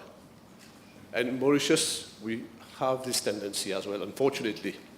And you know, Madam Speaker, a speeding automobile, let me go further, an intoxicated driver, a fatigued driver, and even intoxicated pedestrians. Pedestrian crossing road while wearing headphones, worn brakes, motorcyclists not wearing proper helmets or reflective jackets. When they collide on the road, should we call this a road accident? Or should we call it an act of voluntary negligence? There is a lot of debate going on at the international level on this, and they call it not road accident, but road crashes. And this is what was discussed in Marrakesh last week, where I was, for the 4th Interim Ministerial Conference on Road Safety. I have to thank the Deputy Prime Minister. During my absence, he took the lead and talked to my officers about the Takata, which is a brand of airbags, and we are looking into it now. There is a worldwide recall campaign on this. We are looking into it.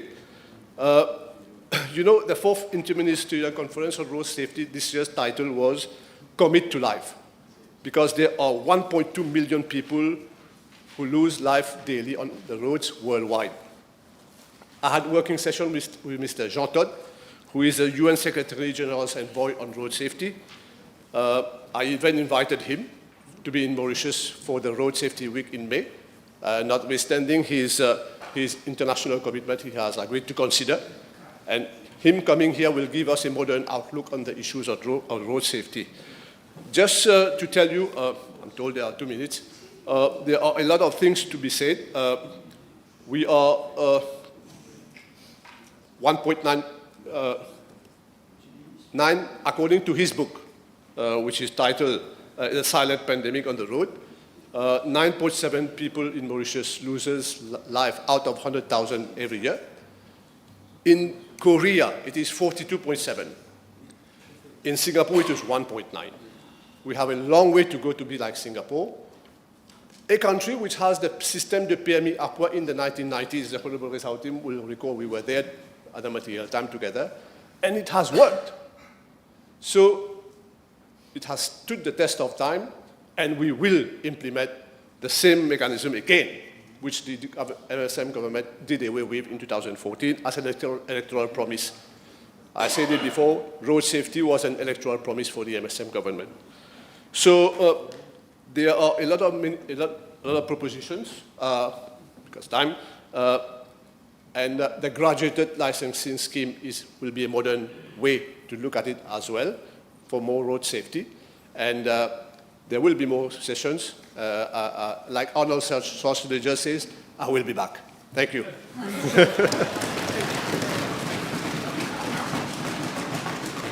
Yes, I'm sure you will, Honourable Minister. Don't read too much on my facial expressions. Okay, now we have the Deputy Whip. Madam Speaker, I would like to thank you for giving me the opportunity to address this August Assembly today. And I would like also to thank the leaders of the l'Alliance du Changement, the Prime Minister, Honourable Dr. Navin Ramgoolam, and the Deputy Prime Minister, Honourable Béranger, leader of the MMM, for giving me the opportunity to stand as candidate in the last general election. I will also once again thank the electors of my constituency who voted massively the three candidates of l'Alliance du Changement. Me and my two colleagues here have done an exceptional campaign to vaincre le roi du soleil dans son propre fief. I remember somebody told me, if you get 3-0 in number 8, the result will be 60-0. And we are proud to be part of it today. Madam Speaker, the ousting of the MSM government was a result of a ras-le-bol of the Mauritian population, a population that was fed up with corruption and at all levels of most institutions of the country, a population facing severe cost of living difficulties and a government which could not care less. Having said that, we were voted massively not only because of the lack of trust in the MSM government, but also because of the program that has been presented to the population by the Alliance du Changement. It is a program for massive changes, but more importantly, for the cleansing of those corrupted institutions, to redress the state of our democracy in our country, and to give back to our people the dignity they deserve. Yes, we should strive for unity of all our fellow citizens at all times. We cannot and should not continue with the same old modus operandi of the MSM government, and changes are mandatory. Madam Speaker, the recent change to the FCC Act is a strong signal sent to everybody. Our Constitution should not be tinkered with, and this institution must be allowed to work independently without fear or interference. The DPP has regained the rightful powers it is meant to have according to the Constitution. The presidential program sets out clear changes envisaged to our electoral system, which aims at an equivocal, free and fair election in our country. We have seen how money politics can cause serious damage, and it is primordial that measures are to be taken to address the issue of political financing in our country. Depriving our citizens of the right to vote in the municipal and village council election is a serious affront to our democratic values. The repeated delays in the local election through simple tinkering with the Local Government Act are deeply concerning. It is essential that we restore those fundamental rights. As previously announced, the municipal council election will be held after a decade, which highlights the regrettable way our citizens have been denied their rightful participation in the local democracy. Madam Speaker, after 10 years of massive corruption, 10 years of neglect, provide adequate services to our people, we stand here today to serve and not to be served. It's time to restore our citizens their rights and ensure that they receive what they are truly owed. Madam Speaker, I must draw your attention to the alarming state of our towns and villages. You will recall how our municipal council were once efficiently managed back in the days. It was safe to walk in the street of Rosehill, Port Louis, and other cities at any time of the day. But can we do the same today? Can we walk the street with the same freedom and security? We are increasingly witnessing troubling activities in our streets, such as drug-related incidents and unsafe behaviors. Our villages will continue to face challenges with inconsistent public services, including erratic waste collection, unreliable water supply, poorly lit side roads, a lack of essential leisure facilities. Our citizens are especially impacted, as many have little to do beyond spending their days in isolation. I trust that the revamped local government legislation will make concrete steps to address these pressing issues and deliver the improvements our citizens rightfully deserve. Madam Speaker, I represent a constituency which is unfortunately in a neglected condition. As I mentioned earlier, neglect has been a major issue here. But is it not disgraceful that my constituency, Mokakochi Militaire, once the constituency of a former Prime Minister and 2 other ministers, has been left in such a condition for years? Is it not shameful that people have been for years deprived of reliable and clean water supply? For now we understand it is a drought period, but let us not forget that in 2014, they promised 24/7 water supply. Instead, we have witnessed 24 sec. Lots of promises to remedy the same, but those who know the constituency, some of the works which have been attempted to provide water supply in regions such as Nouvelle Découverte, L'Agrément Saint-Pierre, Bonneveine, the works were substandard, and all these has cost a lot of taxpayers' money. I have mentioned 3 areas of my constituency, but this reflects the broader situation across the country. Madam Speaker, it is all very nice to have large highways and metro, but have they truly considered the state of the minor roads and small village roads? Railways potholes in the constituency of the former Prime Minister for so many years. These roads are poorly lit and poorly maintained. As for land drainage, it is shameful to witness the deplorable condition of drain across the constituency. In some areas where efforts are made to install drain system, either there were no inlet or no outlet, resulting in a serious waterlogging and other associated issues. This is despite the huge sum of money that have been wasted, leaving the situation unchanged. Madam Speaker, we have witnessed a culture of neglect and gaspillage. In fact, it was a direct result of culture of nepotism and cronyism.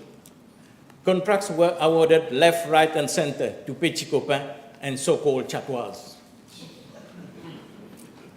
The works carried out were shoddy and haphazard, the end game being that our citizens pay the heavy price. Madam Speaker, I'm told that we spent billions of rupees on roads and other infrastructure, yet in many areas, people are facing serious difficulties to travel by public transport to go to work, school, hospital, or wherever. In fact, there was no holistic planning. In the meantime, le petit peuple souffre toujours. I will take an example of one of the failures of the MSM government. There were a lot of chest beating about the Dagotier NSLD housing project, namely the Résidence Lavande in my constituency, where 600 houses have been built to accommodate around 2,500 people. However, these houses lack basic waterproofing, and as a result, they are in a deplorable condition, with water leakage inside, even when it is not raining. As for ancillary services provided to the residents, absolutely zero. Madam Speaker, a roof for each family is not a privilege, but a fundamental social right. Our citizens made a lot of sacrifice to save money in order to be eligible to buy those houses, and they deserve a better quality of life and all basic amenities. No action were taken for provision of adequate water supply, public transport facilities, maintenance of leisure facilities there as part of this project. This is yet another example of failure of the MSM government. Now we have no other option. Don't disturb the member, please. He's got 1 minute to go. Yes. Now we have no other options than to address and remedy the situation urgently. Madam Speaker, we had a Minister of Education in the Constituency number 8 from 2014 to 2024. Lila parla tout pareil. Apart from this malgestion of the education system, had the former minister seen the state of those pre-primary and primary government schools? Absolutely poor sanitation. I'm shocked about the despicable and disgusting state of some of schools. To expose our children to such hazard is utterly unacceptable. In some schools, I visited main water tank was not connected even to the CWA line, resulting in a disruption of water supply during the day, which affects mainly the washrooms. And let us even not mention the lack of basic facilities in the classroom. Madam Speaker, the present government... He's buying time. The present government... Half a minute. 2025-2029, I will conclude, Madam Speaker, speaks for the future with action plan across various sectors. In the health sector, for instance, we foresee a focus on the digitalization of patient records and procurement control. We saw what happened to the procurement during the COVID pandemic. We also applaud action being taken by our government to really tackle the drug scourge, especially among our youth. Madam Speaker, with the leadership at the heart and the helm of our government, the Prime Minister, Dr. Honourable Navin Ramgoolam, and the Deputy Prime Minister, Honourable Paul Béranger, and the team surrounding them, we can look forward to remedial action that are being taken, will be taken, and must be taken to address the distress and neglect that the population has endured under the MSM government. The population has entrusted this government to bring positive changes, and we will not fail. This is the essence of the presidential speech. While the task to redress the remedy may have been delayed, we stand ready and committed to fulfill our duties. We are here to serve the population, to act on their behalf, and to bring the changes they rightfully deserve, Madam Speaker. The population has spoken loudly and clearly.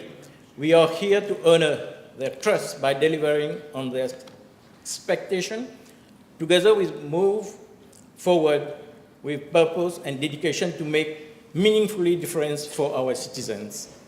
A vote of thanks to you, Madam Speaker, for the solemnity and dignified manner this assembly is being chaired, a marked difference to the pandemonium that reigned recently. Thank you, Madam Speaker. Thank you. Honourable Attorney General.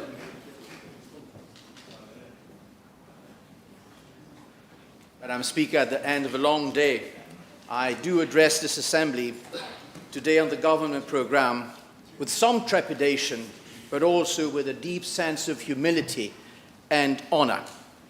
Humility because I am the only non-elected member of this Assembly, the position that implies a certain degree of reserve and independence.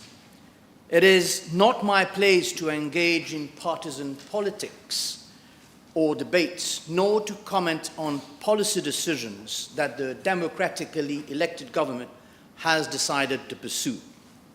Honour, because I stand here as the Chief Legal Advisor of government, entrusted with a unique role, one which carries two core duties. First, the protection of the rule of law and the foundations of our democracy, and second, the collective responsibility of the Cabinet, of which I am a member.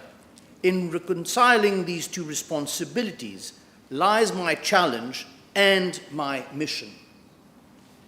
Madam Speaker, let me be very clear. Independence does not mean neutrality or passivity.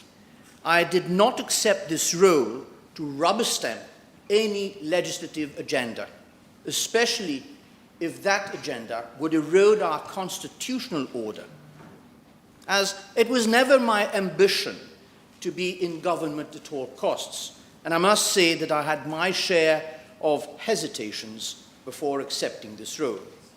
Why then did I accept it?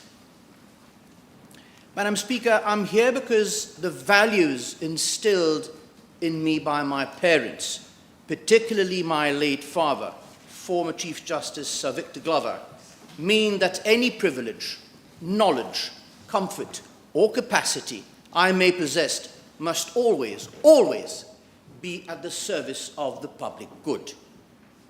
My experience as a litigation lawyer for, shy of 4 decades now, has taught me how our legal system works and how laws can be used to strengthen our democracy or to undermine it. And my observations, especially over the last decade, made it clear to me, most unfortunately I may add, in which direction our country was heading. Il ne faisait donc aucun doute, Madame la Présidente, que la démocratie foutait le camp. La désillusion de tout un peuple était palpable. Il fallait donc tout mettre de côté pour se mettre au service de la nation. Je suis fier de l'avoir fait et je suis confiant qu'avec l'apport de mes collègues ici présents et le leadership actuel, nous pourrons redresser la barre. Madam Speaker, I could only accept that mission if I was convinced that the Prime Minister and his team were really serious about restoring the rule of law, improving public confidence in our justice system, and furthering the ideals of our democracy. Madam Speaker, this government programme proposes to do exactly that. Over recent years, respect for the rule of law has been challenged, judicial independence has been tested, our citizens' rights have been trampled, and the perception that justice was becoming secondary to political convenience has shaken public trust. That chapter had to end. The people of Mauritius have demanded a return to fairness, legal certainty, and above all, the independence of the institutions, which are the principles that have long guided this nation, and, Madam Speaker, we will deliver. The government programme lays out a clear, unwavering direction and vision to do so in 3 steps, and I will now canvass these in turn. 1 is restoring the rule of law and the independence of our institutions. 2nd is making justice more efficient and accessible to all. And thirdly, it is the review of our constitution and legal framework to reinforce our democracy. Madam Speaker, there is no hiding. It is indeed a tall order.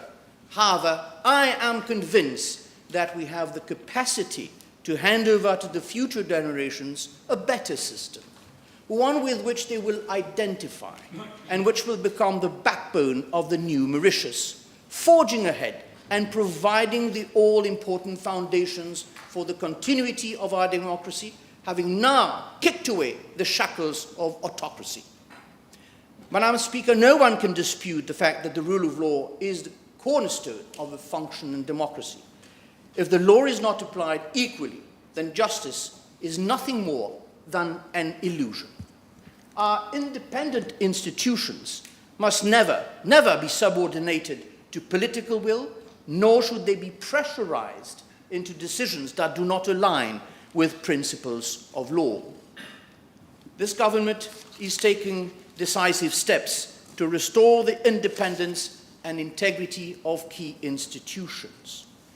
A major move will be the repeal of the Financial Crimes Commission Act and the establishment of a new crime agency, a new national crime agency, an independent investigative body better equipped to tackle financial and serious crimes.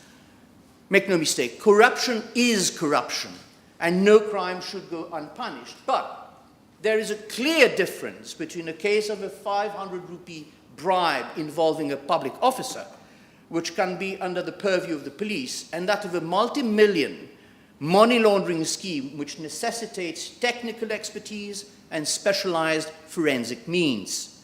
This is what the new agency will do. As the Prime Minister announced in this House, we will take the time we need to craft the proper framework, recruit the best talent, and provide the necessary tools for its success. Crucially, This agency will not encroach upon the prosecutorial powers of the Director of Public Prosecutions, who remains constitutionally responsible for all prosecutions. Pending this reform, the FCC Act has recently been amended already to remove the FCC's Director General's powers to prosecute without the DPP's consent. Our aim is to rectify the previous erosion of the DPP's prerogatives, and the government is currently examining further ways to reinforce his prosecutorial independence, including legislating on his administrative autonomy. In the same vein, to promote clarity, I will next week be proposing amendments to this House to the Bail Act in order to do away with possible overlapping of functions and discretion.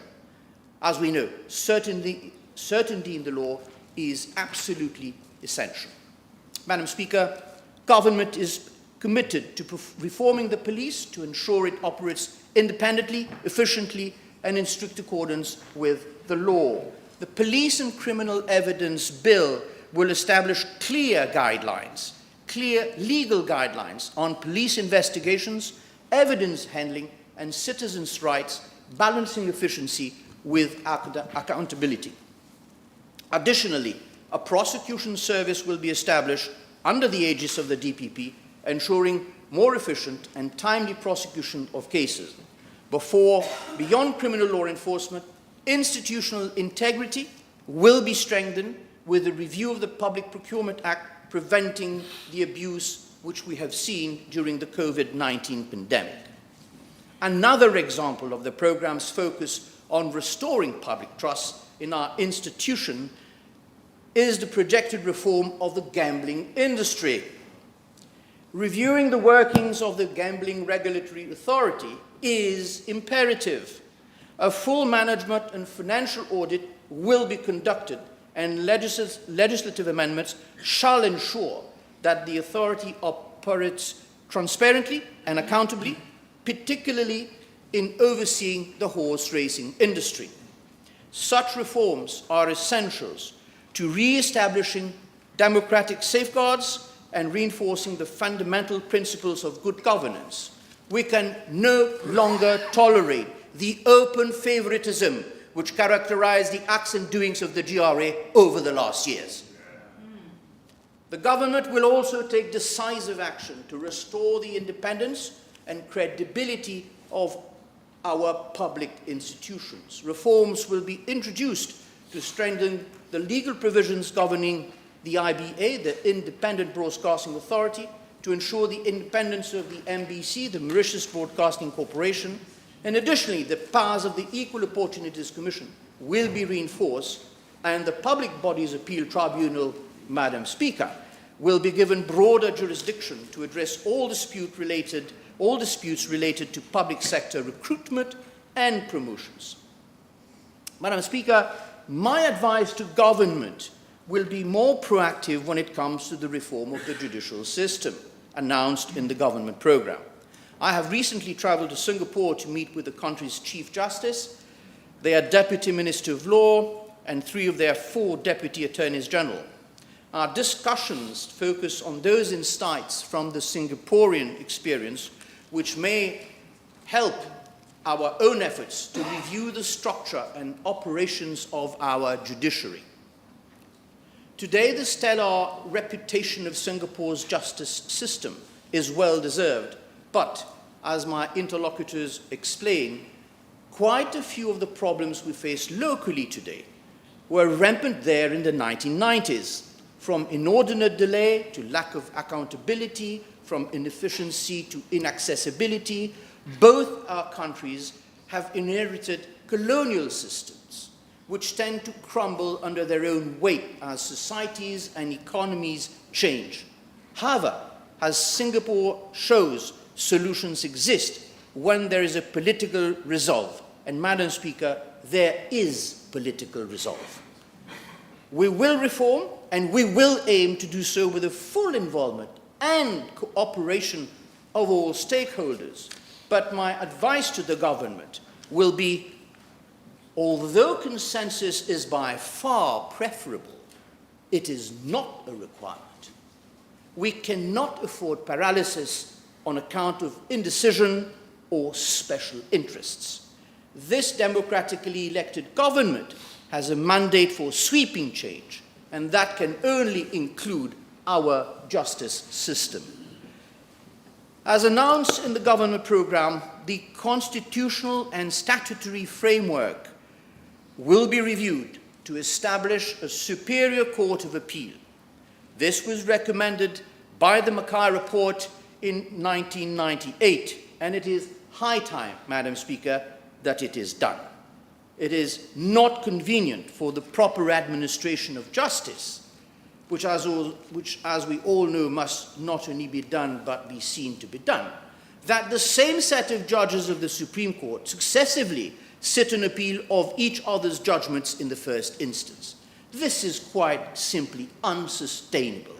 This new Court of Appeal, which shall be distinct from the Supreme Court in its composition and location, will have internationally recognized foreign judges sitting next to the most experienced Mauritian specialists. We have at least 2 well-known foreign judges that have already signified their agreement to join this Court of Appeal. It will set the standard for the whole of our judicial system and be a beacon of trust for international investors and partners. The right of appeal to the Judicial Committee of the Privy Council, to which our law practitioners and our citizens remain attached, and for good reason too, will remain. But it will be reserved only for questions of great general public importance, including constitutional and electoral matters. This change will relieve pressure on the existing judicial structure and reduce delays and costs in appellate matters. The Supreme Court will benefit from this change and will be provided with more means, both material and procedural, in order to gain efficiency. An international commercial court, to the image of what exists in Singapore and Bahrain, will be set up as a specialized division of the Supreme Court. It will provide a stable, efficient dispute resolution mechanism for the business community and reinforce Mauritius as a jurisdiction governed by fairness and predictability. In parallel, the Police and Criminal Justice Bill will come to modernize our criminal justice system and framework, ensuring that law enforcement and judicial process function cohesively and effectively. In the coming weeks, the Court of Criminal Appeal Amendment Bill will come to simplify procedures for appeals in criminal matters, improving access to justice. Similarly, the Judicial Review Bill will come to harmonize and streamline judicial review proceedings, removing unnecessary complexities and delays. All these proposals of the government programme aim at addressing the 3 main concerns of our system: independence, efficiency, and accessibility. Madam Speaker, judicial independence now must go hand in hand with accountability. Justice that is inaccessible to the common citizen or delayed without reasonable justification is no justice at all. A key problem that we have today is the backlog of cases and the prolonged wait for judgments. For too many years, there has been a festering of frustration of individuals and businesses alike, left in limbo due to procedural inefficiencies. We must ensure that the courts deliver timely and effective justice. To this end, structured case management reforms will be introduced to improve judicial efficiency. Key performance indicators may well have to be introduced to ensure that judgments are delivered within reasonable time frames. Legislative measures will be explored to introduce reporting obligations on case backlogs, as well as mechanisms for performance assessments that do not infringe, however, on judicial independence. In addition, digital transformation of court processes will be implemented to modernize the judiciary. Legal reform is not, Madam Speaker, about interference. It is about making justice work better for those who depend on it, i.e. the citizens of this land. To that end, the resolve of government, just highlighted, must be matched by the willingness of the judiciary to follow suit. Madam Speaker, I have said it before, but it bears repetition, doesn't it? A just society requires an accessible legal system. Justice should not be a privilege for the few, but a right for all.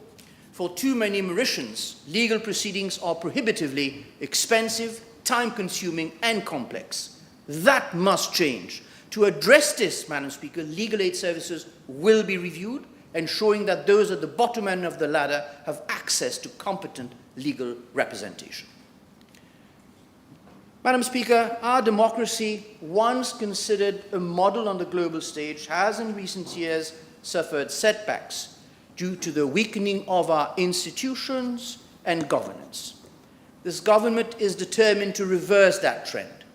With almost 6 decades of experience since independence under our belt, it is now time for a thorough review of our aging constitution, and this in line with contemporary democratic standards, and this with the expectations of our citizens waiting for this momentous time. Indeed, Mauritians do not need to know the legal definitions of texts to know when something is an unacceptable abuse of their rights.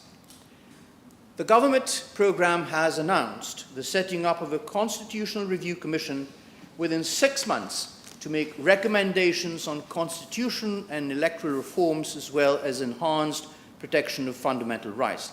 This commission will examine key issues, including the establishment of an electoral college to broaden the mandate of the President of the Republic, the protection of local government elections, and amendments to Chapter 2 of the Constitution to better protect fundamental rights.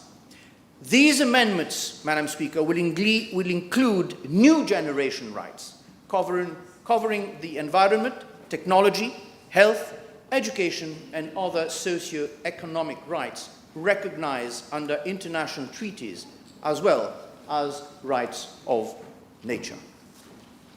Furthermore, our Constitution will be amended to consecrate the core values of peace, justice, and liberty, values which we proudly vow to uphold in our national anthem. Madam Speaker, our electoral system must also evolve to reflect the will of the people.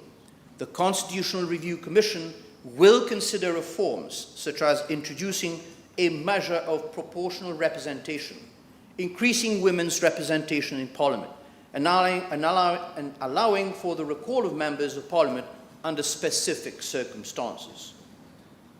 To promote transparency, legislation on political party funding will be enacted, ensuring accountability in campaign financing.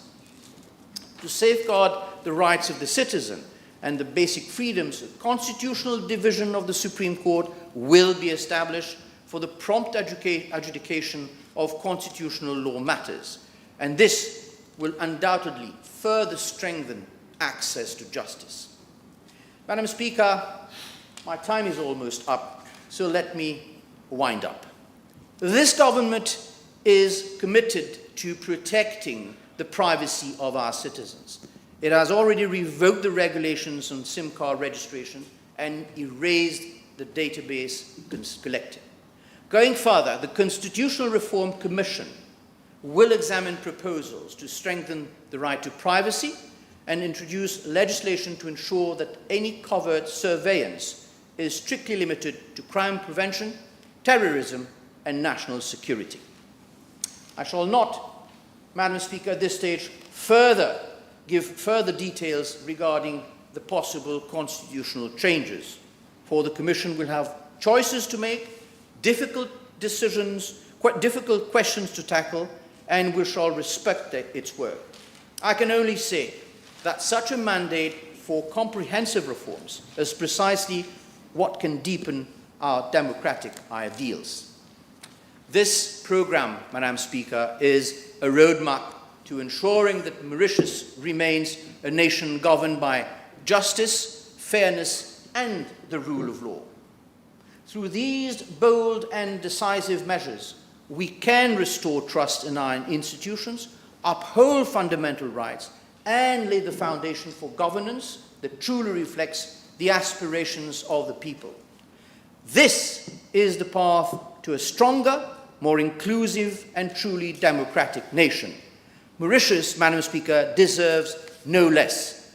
And with these words, Madam Speaker, I thank you and commend this government programme to the House.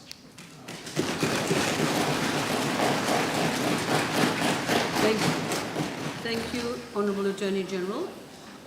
Honourable Second Member for Babita Thannoo. Madam Speaker, I beg to move for the adjournment of the debate. Yes.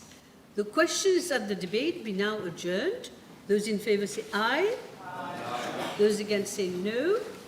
The ayes have it. Honourable Prime Minister. Madam Speaker, I beg to move for the adjournment of the House to Tuesday, the 4th of March at 11:30 a.m. Motion seconded. Thank you. The House stands adjourned. Yes, because it's Tuesday, so it's Tuesday. Il faut dire. C'est bon, c'est bon. House stands adjourned.